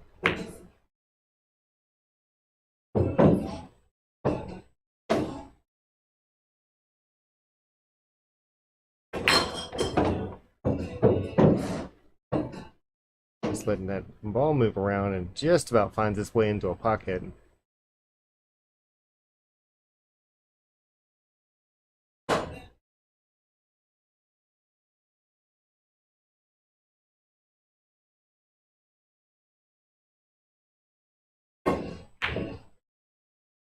Overcuts that 10 ball, trying to swing at that. A little extra authority. Heath comes back to the table, the 1 ball all the way up.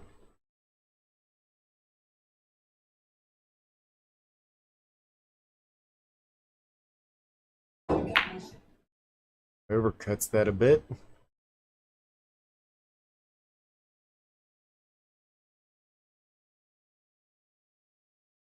14 ball just sitting there waiting.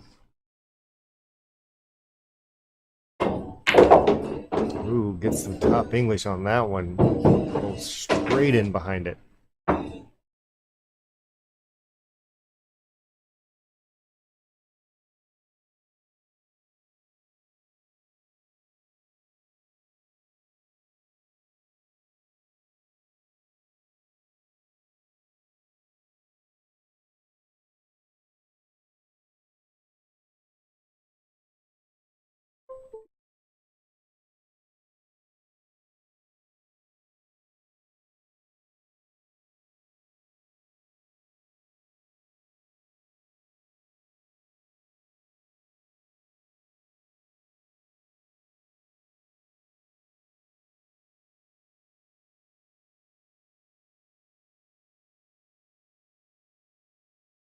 He's taking a careful look around that table.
I don't believe that one came out quite like he wanted. I believe he wanted to draw that one back with that and have that 3 ball on the side. Didn't make it there, but it does have a 6 back down in the bottom corner. Be a little careful. Got that 4 ball is sitting there. It makes it roll a little funny, but also looks like 4 ball might still be a saving grace. So needs to bump this one a little bit so that it comes back up, gives him a shot on that 1 ball. Does just that. I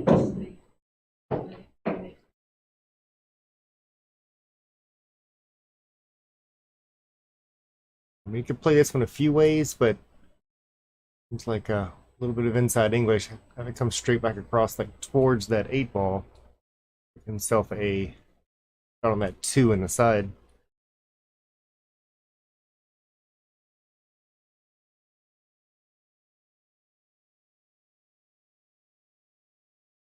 That 2 doesn't go down here into the corner, so it's either going to go up into the top corner pocket or into the side pocket.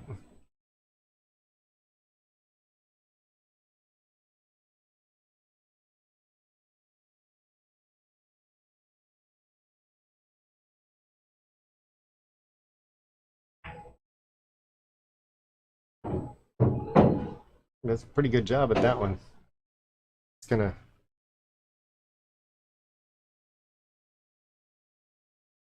see that 13 is gonna be able to help him hold that 2 ball. Leave him a shot at the 3 up in the corner. Just a little bit of draw. Again, doesn't have to do too much with it. Kind of kick it out a little bit, make that 8 ball a little bit easier. Just concentrate on making the shot.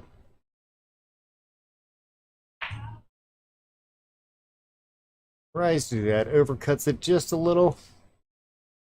Leaves Chris with an opportunity to get to the 2 hardest balls that he had on the table.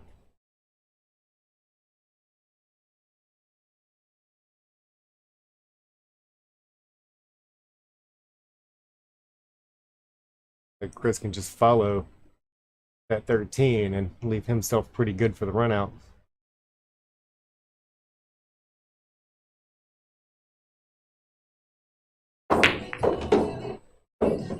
Has to play that one a little bit stronger, a little more center ball. Kicks the 3 out, which is okay. Here again, this is where his height's going to help him out, because stretching across that table for a lot of people would be a lot more difficult than what he's looking at here.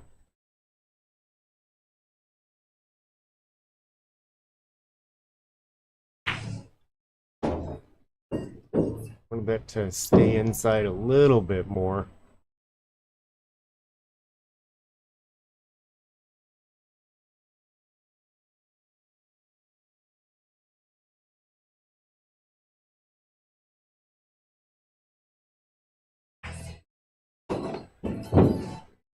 Takes that down, that little touch of inside.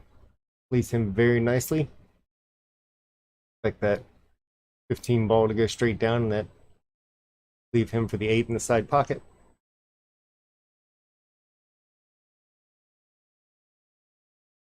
It's kind of at the 50-yard line now, so he could go all the way up or in the side, whichever one he prefers.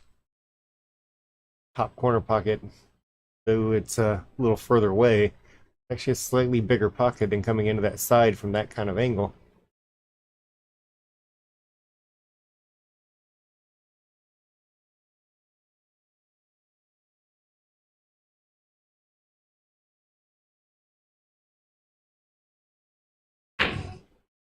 Ooh, hits that one with a little extra authority, but the harder you hit it, the more accurate it's got to be.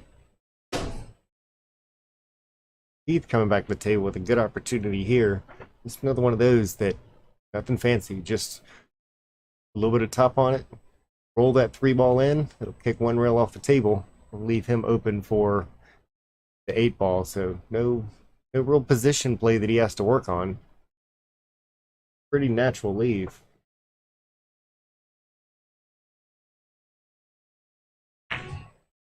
Drills that one with no problem. Cue ball comes back out and leaves him a good opportunity. I'm not going to jinx anybody else. All right, tie ball game, 8-8. He's done a lot of fighting on the second half to try to overcome the first half. Good job on that.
First playing a little bit of defense on that one. Keeps that cue ball back on this bottom rail. Heath figured out how to get it up table. Does have a 10 ball shot to the side, as we can see him lining up for right now.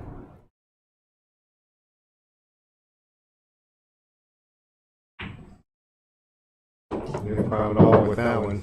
Again, we can see the stroke coming back a little bit now. Definitely a better finish than it was to start. Okay. A couple of them sitting out there a little bit funny between that 14 and the 15 ball. Kind of comical and grouping up all the colors over there. I think that's the 10, no, that's 14.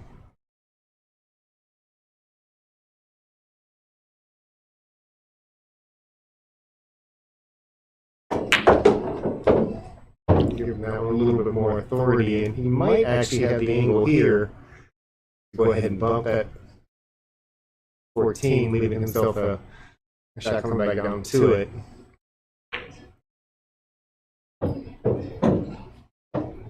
Gets up into it a little bit straight, so it doesn't really kind of deflect off the side of it. Looks like he might have an 11 ball up table. Yeah, we look at it from this angle, it's definitely open to that bottom corner pocket.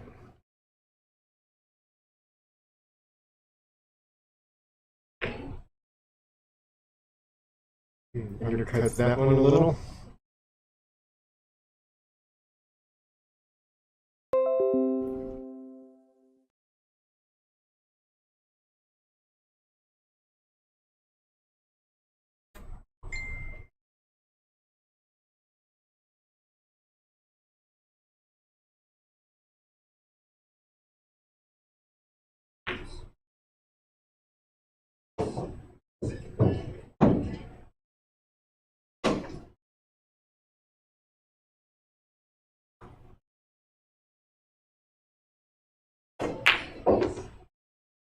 No problem making this next couple, but Chris has one of the issues that Heath does as well, and that's the 7 and 15. We see it there at the top right.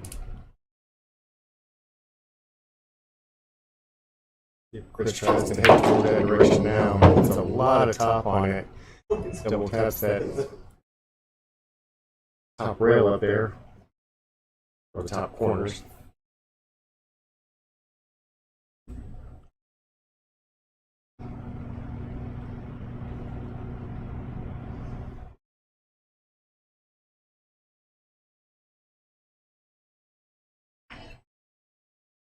Let's go ahead and just try to block that pocket from Heath being able to get to it.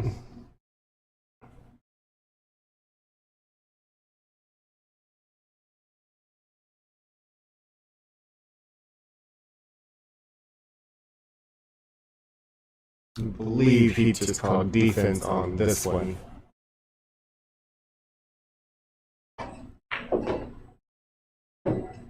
He did.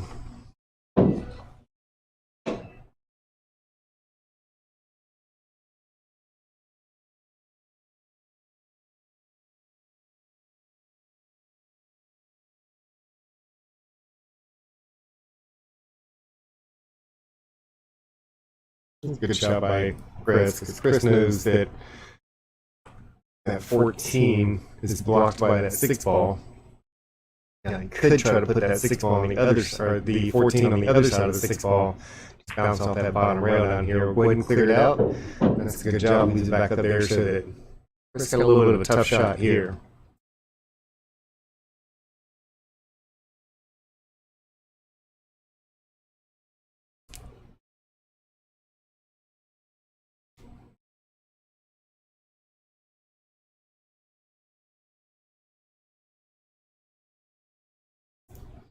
Chris is doing a good job with kind of controlling the ball. He would have liked that to have completely stayed on the bottom and block that 14 out, forcing Heath to go and move that 15 from where it was. And it did come off a little bit. He can make a hit on that one.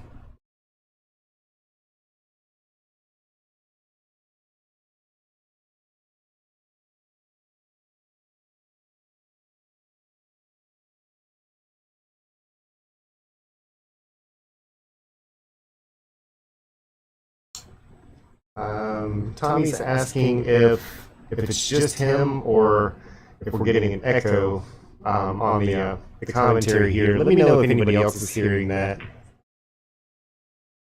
Unfortunately, from this side, trying to listen to my own voice is it's pretty difficult. So if anybody else is hearing that echo, let me know, and I'll start checking around to see. It looks like everything's doing like it's supposed to, but again, what I'm looking at here doesn't always show it very accurately.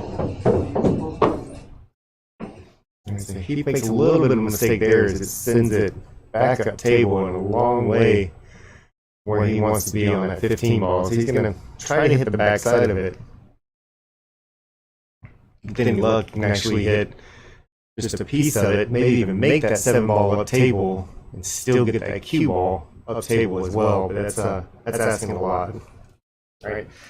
Thanks, Blaine. Let me see if I can find out what's going on.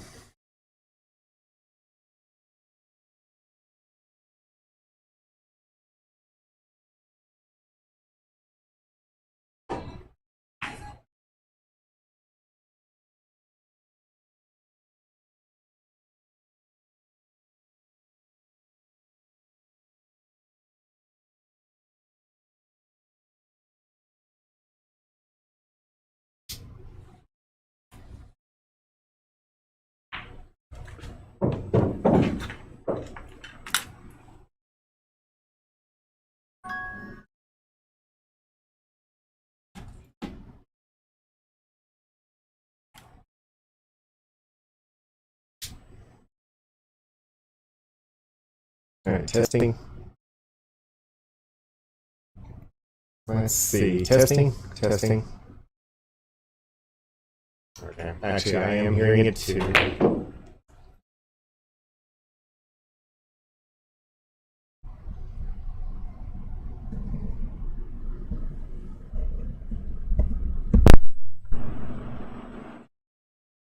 Testing. That sounds like it might still be doing it. Let me know if you still hear. Like I said, it's a little tough to look at it on this side because I'm trying to listen to my voice while listening to a recording of my voice. Looks like he's got a good opportunity here.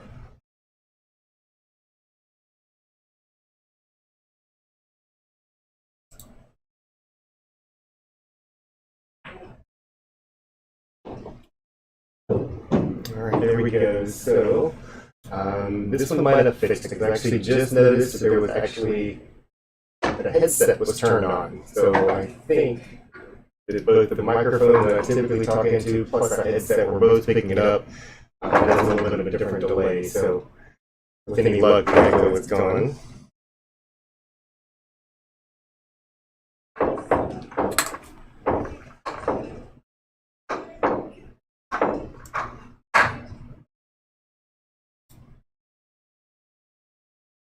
Alright, so Heath goes in the lead at 9-8.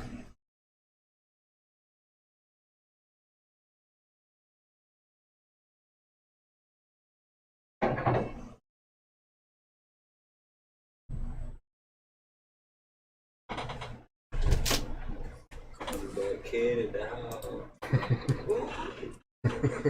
See, that's my problem. Well, you still gotta close it out then. So. I start slow, and I don't know what it is. I start slow, and I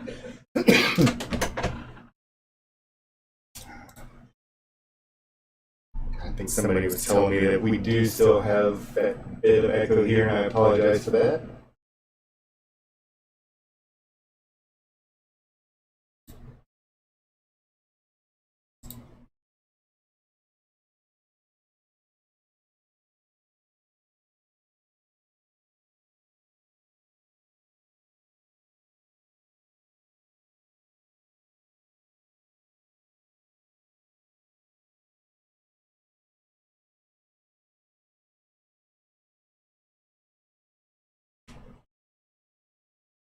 Keep testing.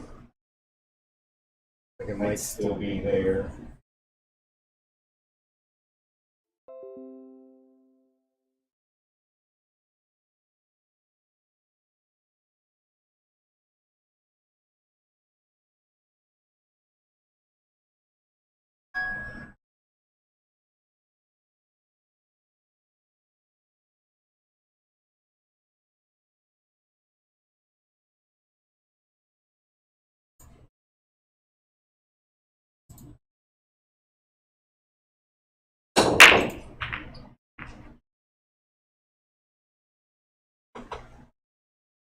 Adios.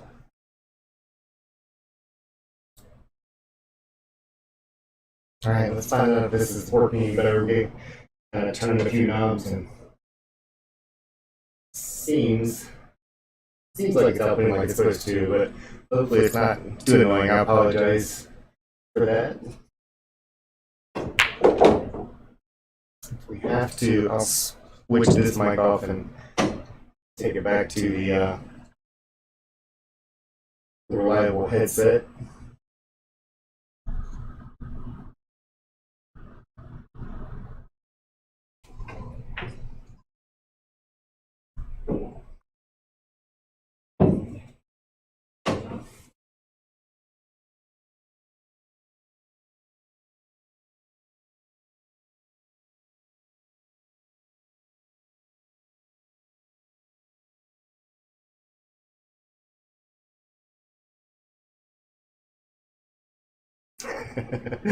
Oh boy. And like I said, unfortunately, that's a really difficult thing to try to fix while we're live. If it was an echo like in the other room, be able to hear that one better, but this one is a little bit tougher. So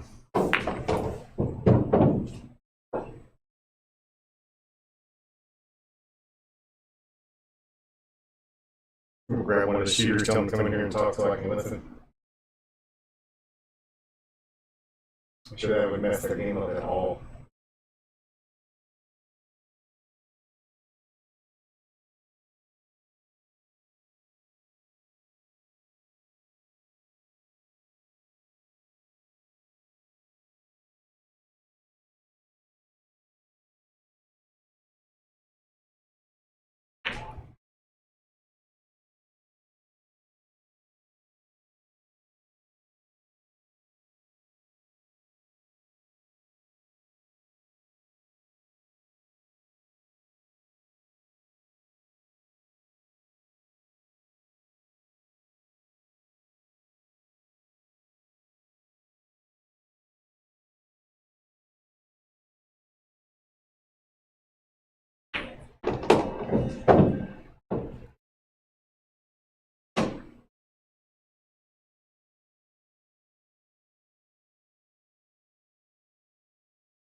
Keep popping a little bit of a pocket there, leaving Chris an open shot on his one ball. Works out really good for Chris, is that's a little bit tougher for him to get out of there, so he's able to stick down all the way up table, block the pocket. Leave Heath a little bit difficult down here.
Got 11 ball. Oh, pocket.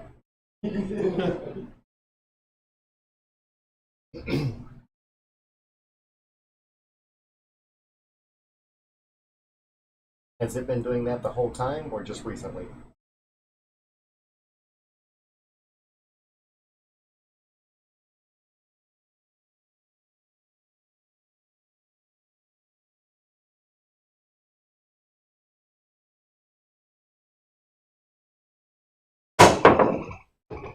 See how that. Look at that.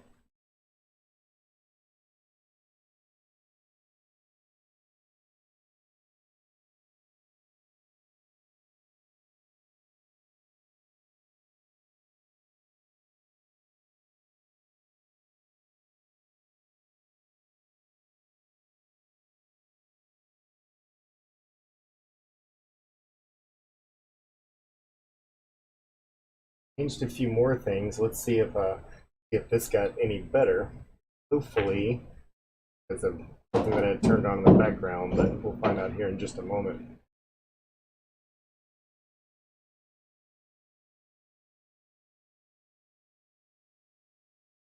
Alright, sounds like that's what did it. Okay, so I know when not to turn on now.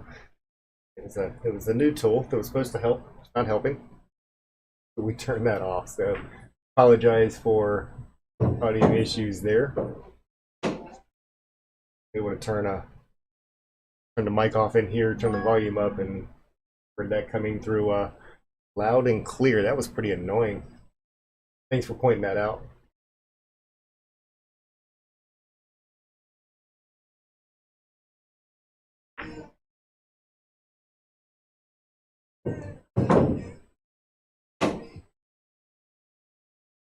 Like Heath's still on the gas pedal up here, and Eyeball, we'll see if he shoots that 10 all the way up table. He's lined up forward. Maybe the light to have been a little bit straighter, but maybe okay. He's probably going to kind of draw that one back a bit, so maybe an 8-ball in the side pocket after this. If that goes, it sure looks like it's got a chance and a great shot.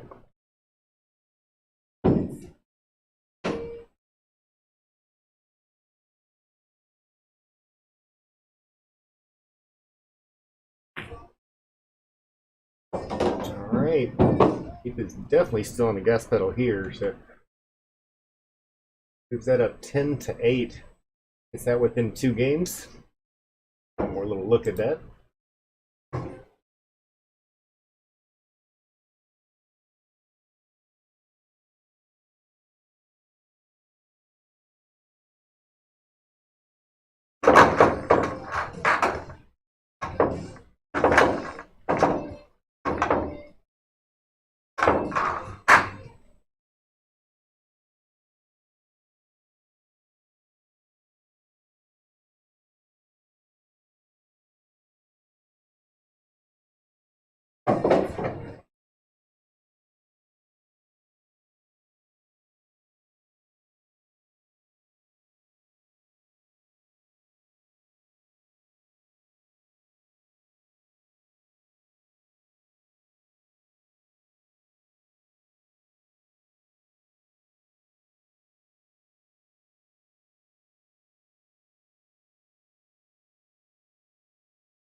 Keep doing a nice shot all the way up table there.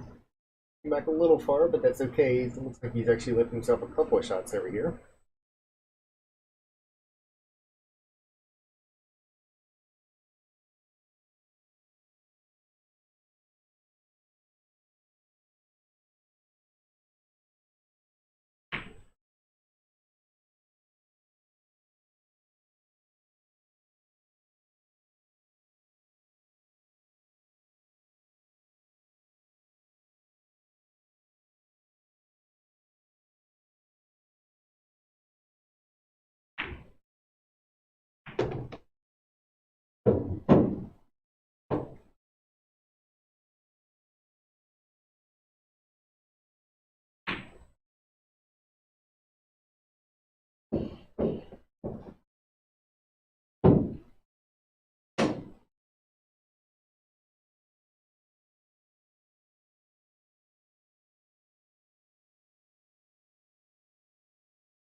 Jacked up over all there a little bit, but still makeable. I'd like that to come down a little bit more, but it's okay. Still got a couple of option 3 ball sitting out in the open. Not that I'm worried about the 5 ball right now. There's plenty of ways to get back over to that one. That 4 ball is about the only one that work on a little bit over there, but could get on that after the 6 ball that he's aimed up for now.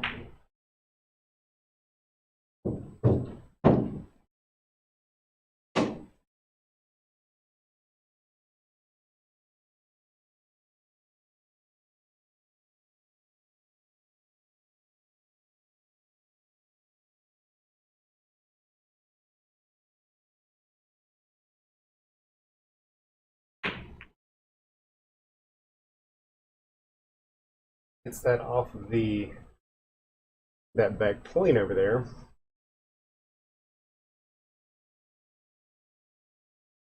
Back with a couple of long shots.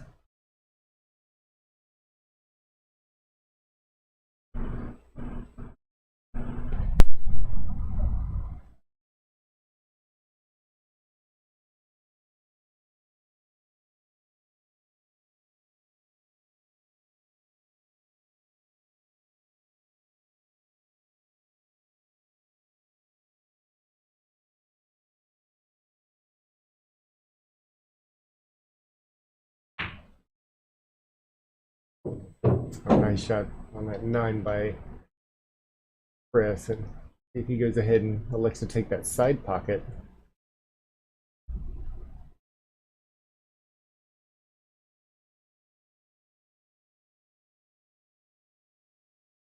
He's got one for the potentially for the left side pocket as well as the 15 in the right side pocket. Excuse me, that's the 11. It's actually sitting right in front of him. So it looks like he's going to go ahead for left side pocket. All the way up, and a great shot. It's 2 long ones in a row. Now he's left himself an opportunity for that 11 ball.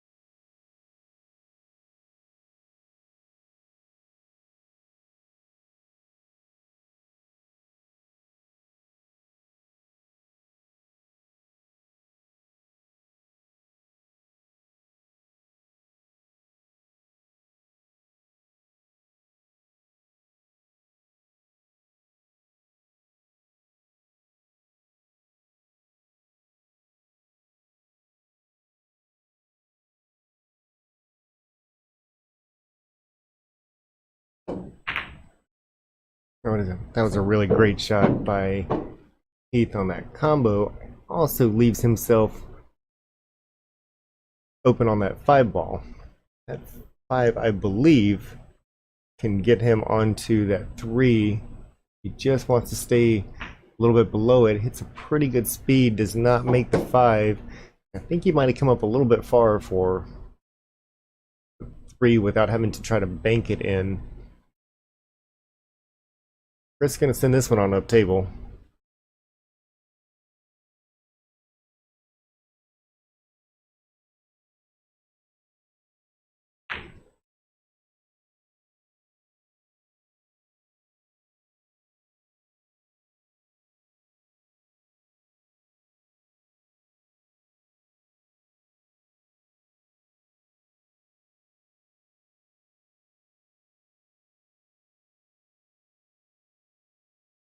He's trying to slide by that to get onto the 5 ball. Successfully does that.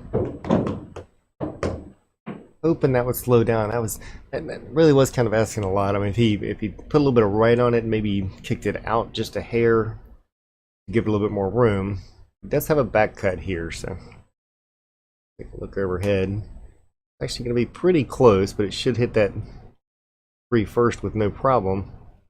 Just has to watch where that cue ball is going to want to end up, and that's why. And a great shot as it was. Chris coming back to table.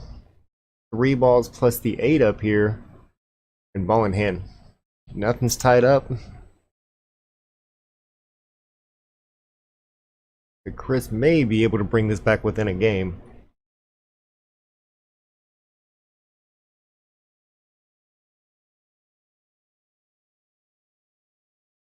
I should like to see him shoot the 12 first on this one. Let it come back towards the middle. So even if it stayed short, no big deal there. He's going to go ahead and play that 11 ball first.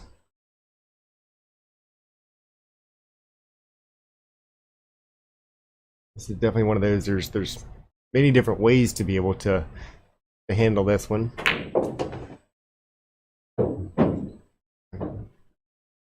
It's actually not too bad there. A little bit of top. Again, I wouldn't try to do too much with this one. Just a little bit of straight top, even center ball. Just make the 12.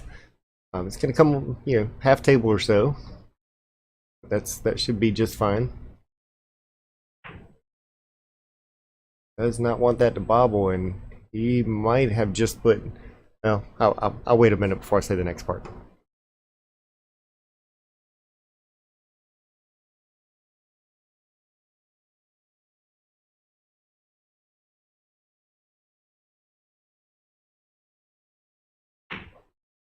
All right, no commentators cursed. Heath goes on the hill after a bit of a rough start. Took until the 8th game to get the first one, but he's come back strong. 11-8. Heath needs 1. Chris needs 4.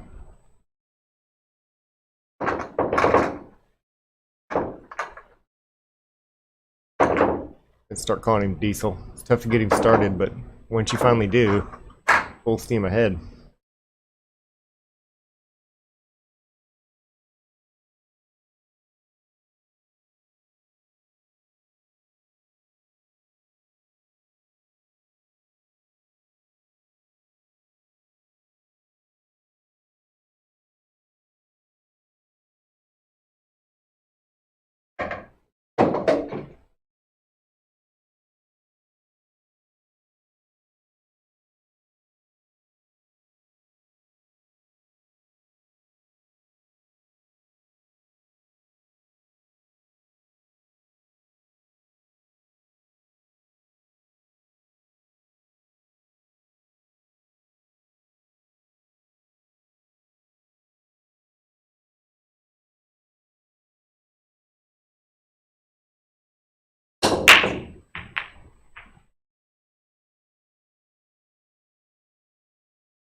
Yeah, he's getting a little bit of a wild shot on that one, but biggest thing he can do now with with having a pretty good spread and sitting so close to the end of it. It's just kind of open the table up and hope that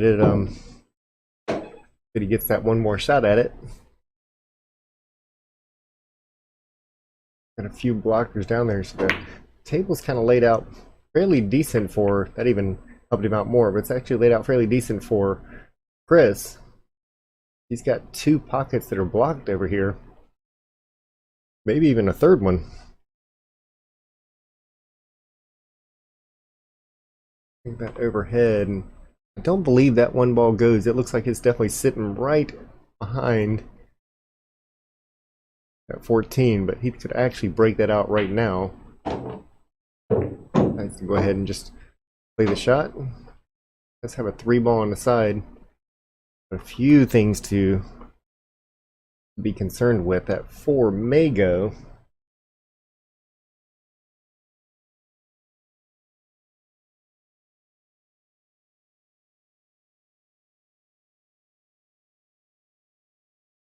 Nope, it's not a 4. That's a 5. There we go, being colorblind again.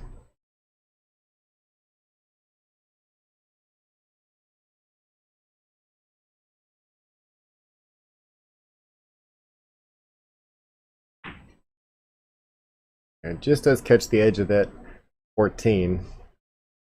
Chris, a pretty open table.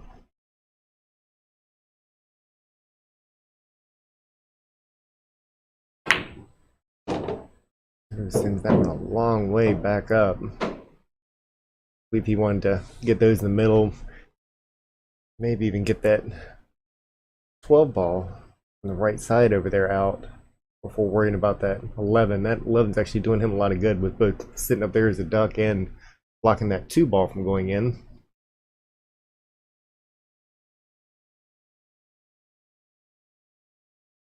I don't know if he meant to go that far up or not. He's left himself a little difficult sitting on the rail like it is. Looks like he's maybe shooting for a combo here. And just decides to go ahead and push that one down table.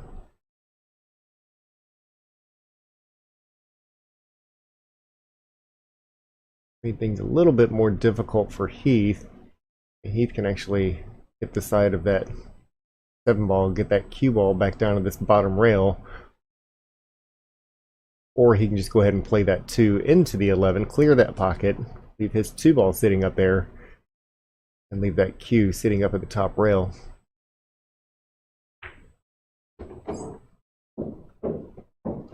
Good shot that is.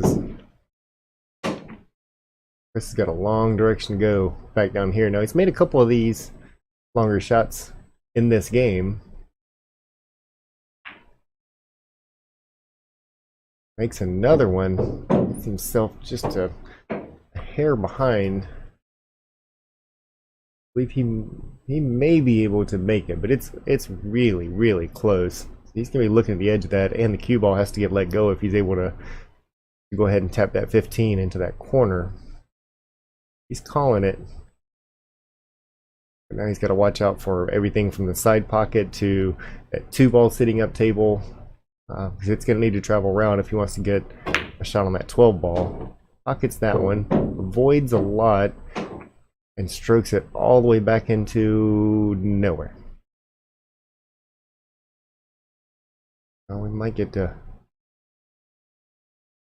Looks like he's going towards his jump cue. That's a tough place to jump from.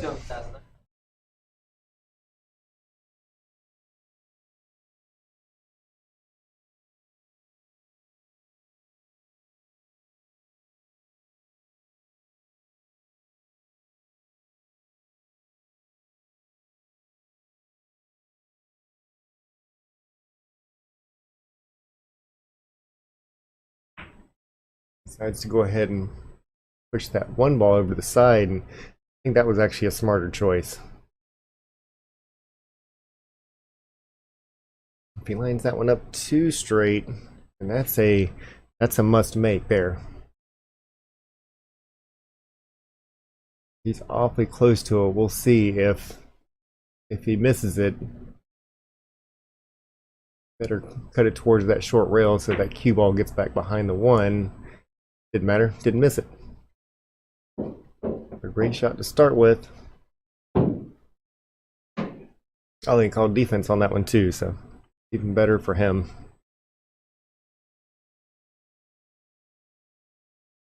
Chris can play this one rail, but it's not an easy one because he's gonna have to barely miss that one ball, trying to come back off that rail to get enough to pocket this ball. Does a good job. Leaves himself an opportunity either all the way up table, which is probably the one he's going to choose. Could go on to the side if he wanted to. Probably that top right pocket might have his name all over it.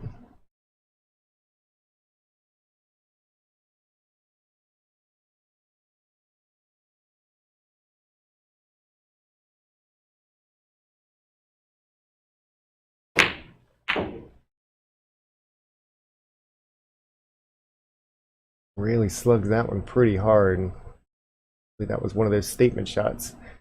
And I'm going to guess that Heath is going to play a defense on this one. Got a whole lot of room to play that one, or excuse me, play the two ball. Send it around that one ball, and he can lock up that cue on that one pretty tight.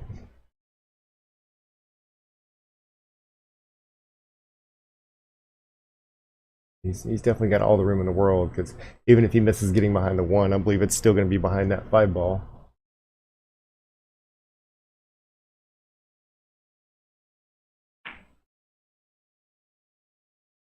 It's not locked on it, but that's okay. He left it really close to it. He's definitely going to be kicking at this one.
Looked like that one had a good chance if it did not catch that point, sends it in a completely wrong direction.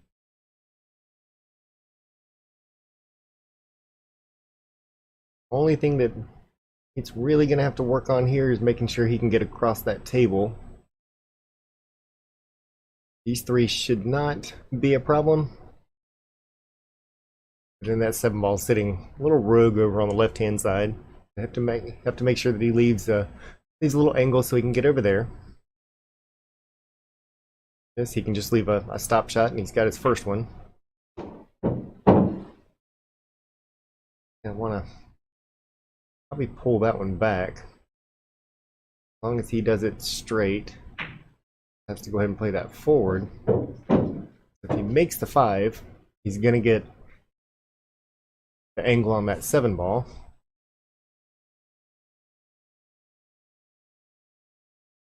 So at least he'll get a shot at it, and that's looking like it's going to bobble, but left it in a place where Chris is going to have to earn it.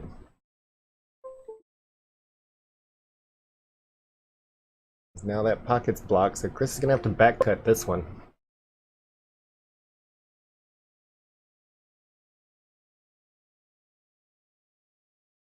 Not a whole lot of safeties is left on this.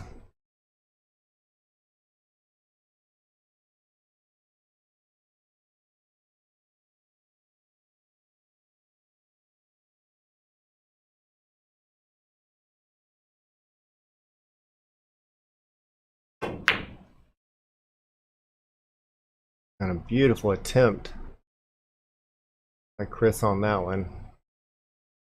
He's going to force Heath to take that duck up there. Depending on where he hits that ball, that's such a big pocket. Oh, he's decided he's going to go ahead and play a defense. Didn't quite get there far enough.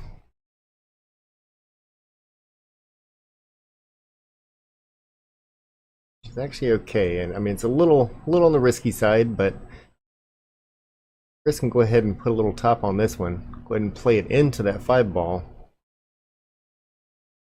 Go ahead and call that pocket. If it follows in behind it, great. As long as it makes the 5. Excuse me, that's a 4. Then he's okay. Just leave that cue ball up on the top rail. Let Heath shoot that one all the way back down table. He did go ahead and call it. Just has to hit it very, very square. Oh, hits it off to the side. Catches rail first and does a great job. Get that one, man. That is not the way that I called it, but his worked better.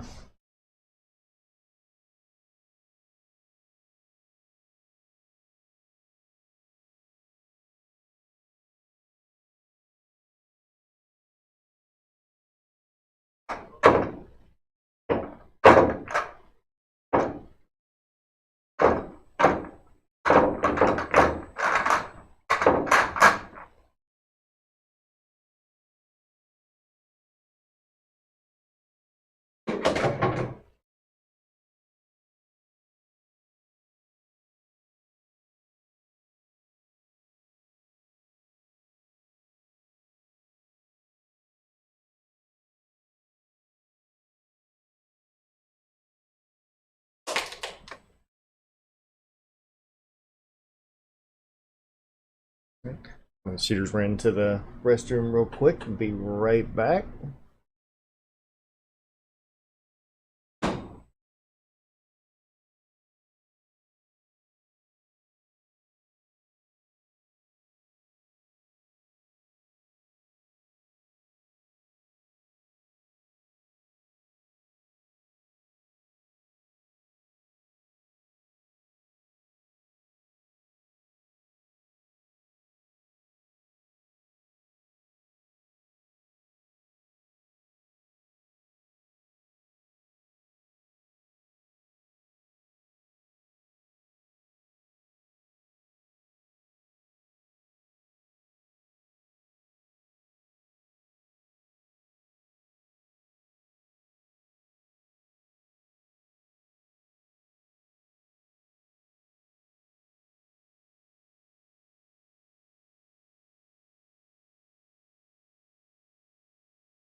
All right, 11-9. This has become a very close game. Did not look like it was going to be like that at the beginning.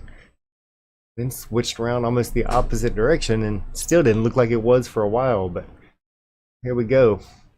Heath's on the hill. Chris only needs 3, so tight ball game.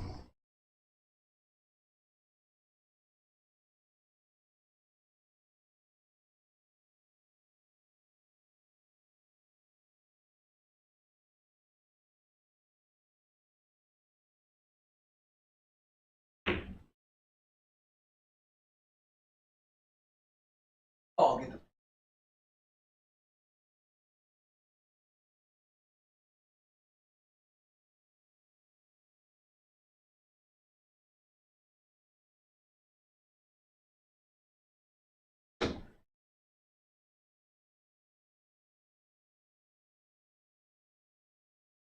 Just looking down the table. It looks like he's looking at the combo, the 2-3 down here. No problem there. Is he going to pocket the 2 also? Well, he's a little close. He's that cue ball in a pretty bad spot all the way back up table. Dead center, shooting all the bottom pockets.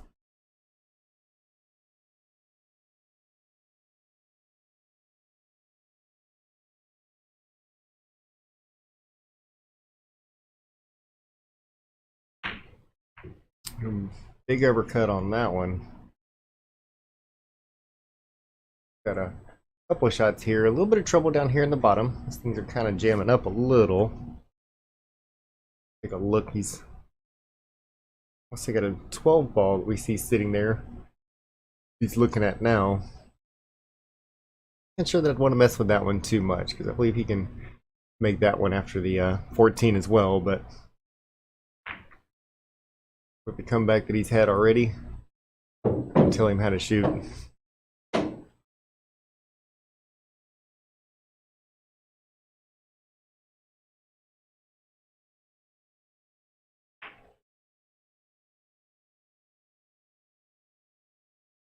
Undercuts that one a little bit, sends that cue ball up to top rail, but this time on the top rail, Chris has a shot at that 1 ball on the side.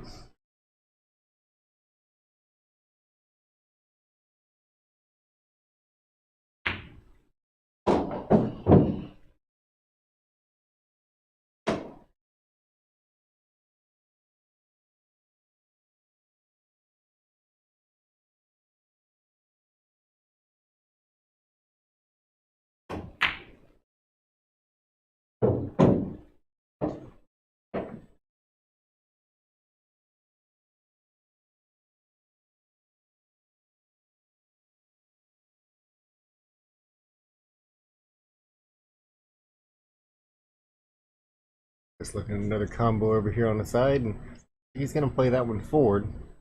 See if he comes back out enough for that 5 ball shot. Guys, leaves great position on that one.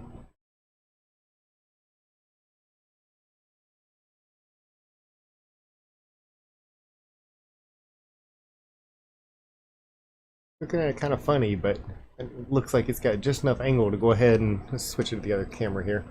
Looks like he's got enough to be able to make it, play that cue ball off the side rail and back out.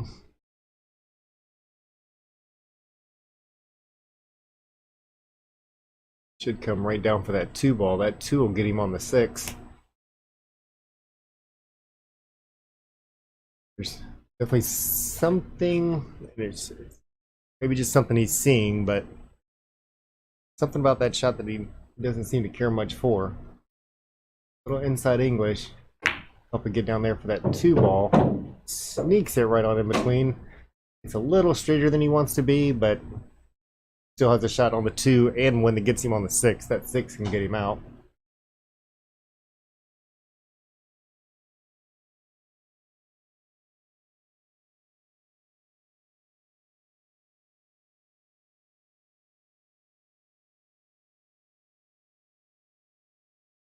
Slow rolls that one, even though he knows it's going to leave him a little bit of a longer shot, but safely make the 2 instead of bobbling it. Now he's down to 1 plus the 8 ball. Even if he just rolls that one in, leaves it up a little bit high, he's still giving himself a chance for that 8 ball in the bottom corner. Pretty much from any angle, you shouldn't have to worry about scratching or anything like that, because that 10 ball will help make sure that doesn't happen. Looks like he's putting draw on it, so making the shot a little tougher, but drills it nonetheless.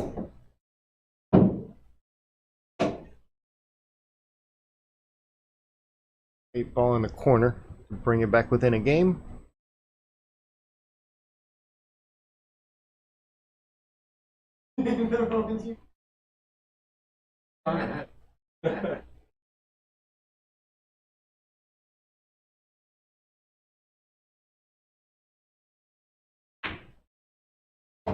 No problems at all there.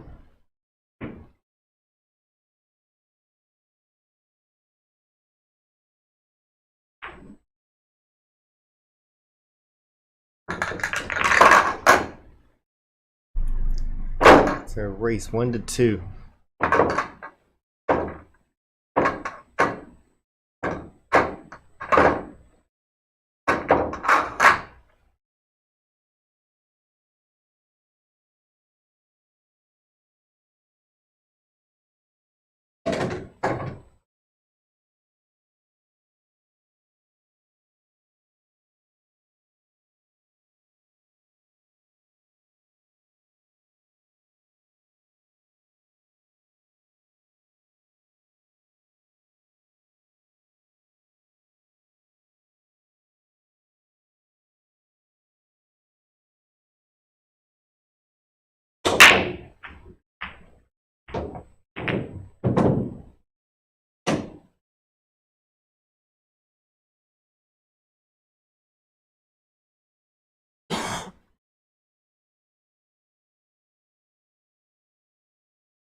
Just doing a great job of running through that wreck.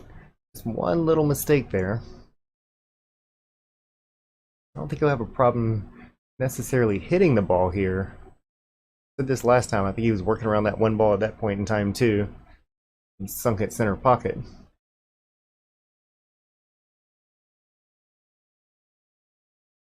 Comes off the other side of that one.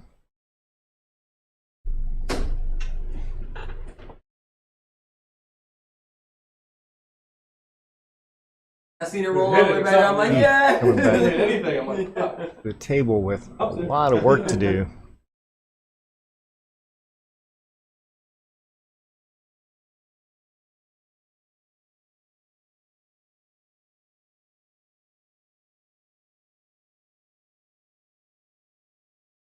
You'll probably, with this many on the table, you'll probably see Heath go into a little bit of a defense mode.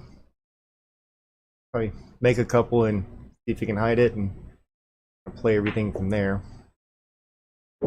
This is Tough shot. I kind of liked him being on the other side of the 7-ball with ball in hand and shooting it up.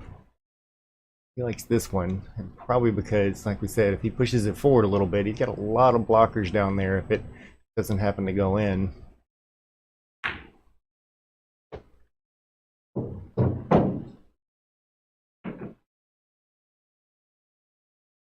If he shoots 6-ball over there.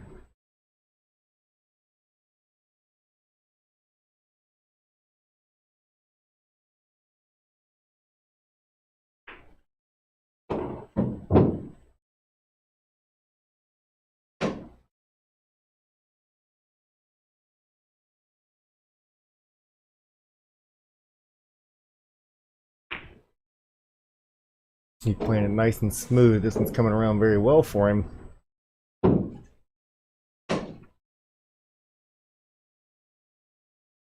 This one's going to be the last one that he can that he can afford to roll easy. Now, don't like that 7-ball on this one, but if he comes off that bottom rail, comes back up, looks like he's got a draw stroke on it. May have just called defense on that one. And he did. That's a good shot. So rather than taking the chance of hitting a little harder to come back up middle table, decided to go ahead and just hide it. Let Chris do the work.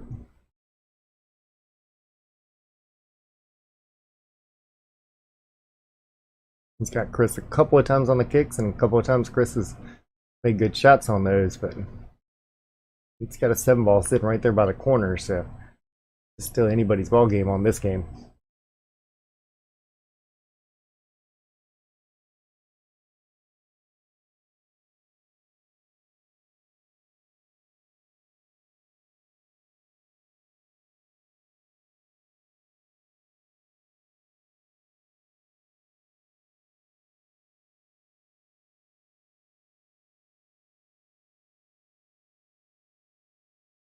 If he decides to kick this one rail off the bottom, or go ahead and play that 2 rails. I haven't really seen him, I don't believe I've seen him kick anything 2 rails. That might not necessarily be a big part of his confidence.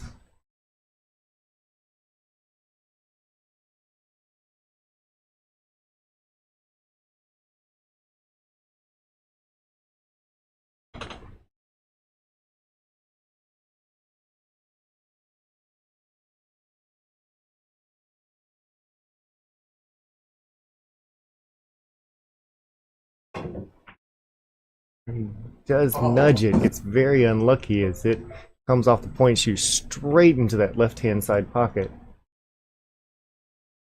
Now it's Heath's opportunity here, as he can play this a few different ways. We know he didn't care too much on the previous shot, going from the 7 to that 2-ball. He's going to go ahead and take that one the other way. We'll see how he decides to play going from that 7 to the 8 if that 2 goes in.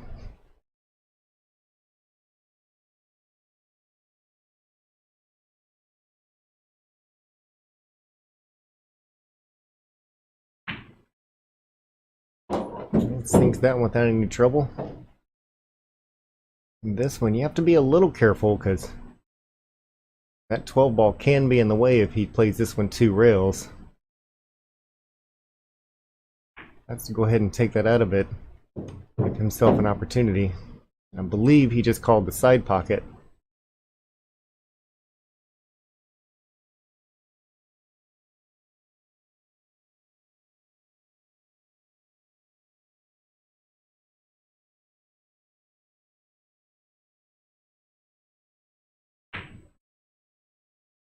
Sinks that one in for the win. We have 12 to 10. Great job and great comeback for Heath on that one. Great effort by Chris White as well. Comes out of the gate at the very beginning, swinging for the fences, and almost got him there, but nevertheless, again, hats off to you, Heath, for taking that match in a big comeback. I want to thank everybody for coming out here and joining us. As always, we've got a few more matches coming up. Not tonight, sorry. We've got a few more matches that are going to be coming up. I'll get the flyers out for those as quickly as we can.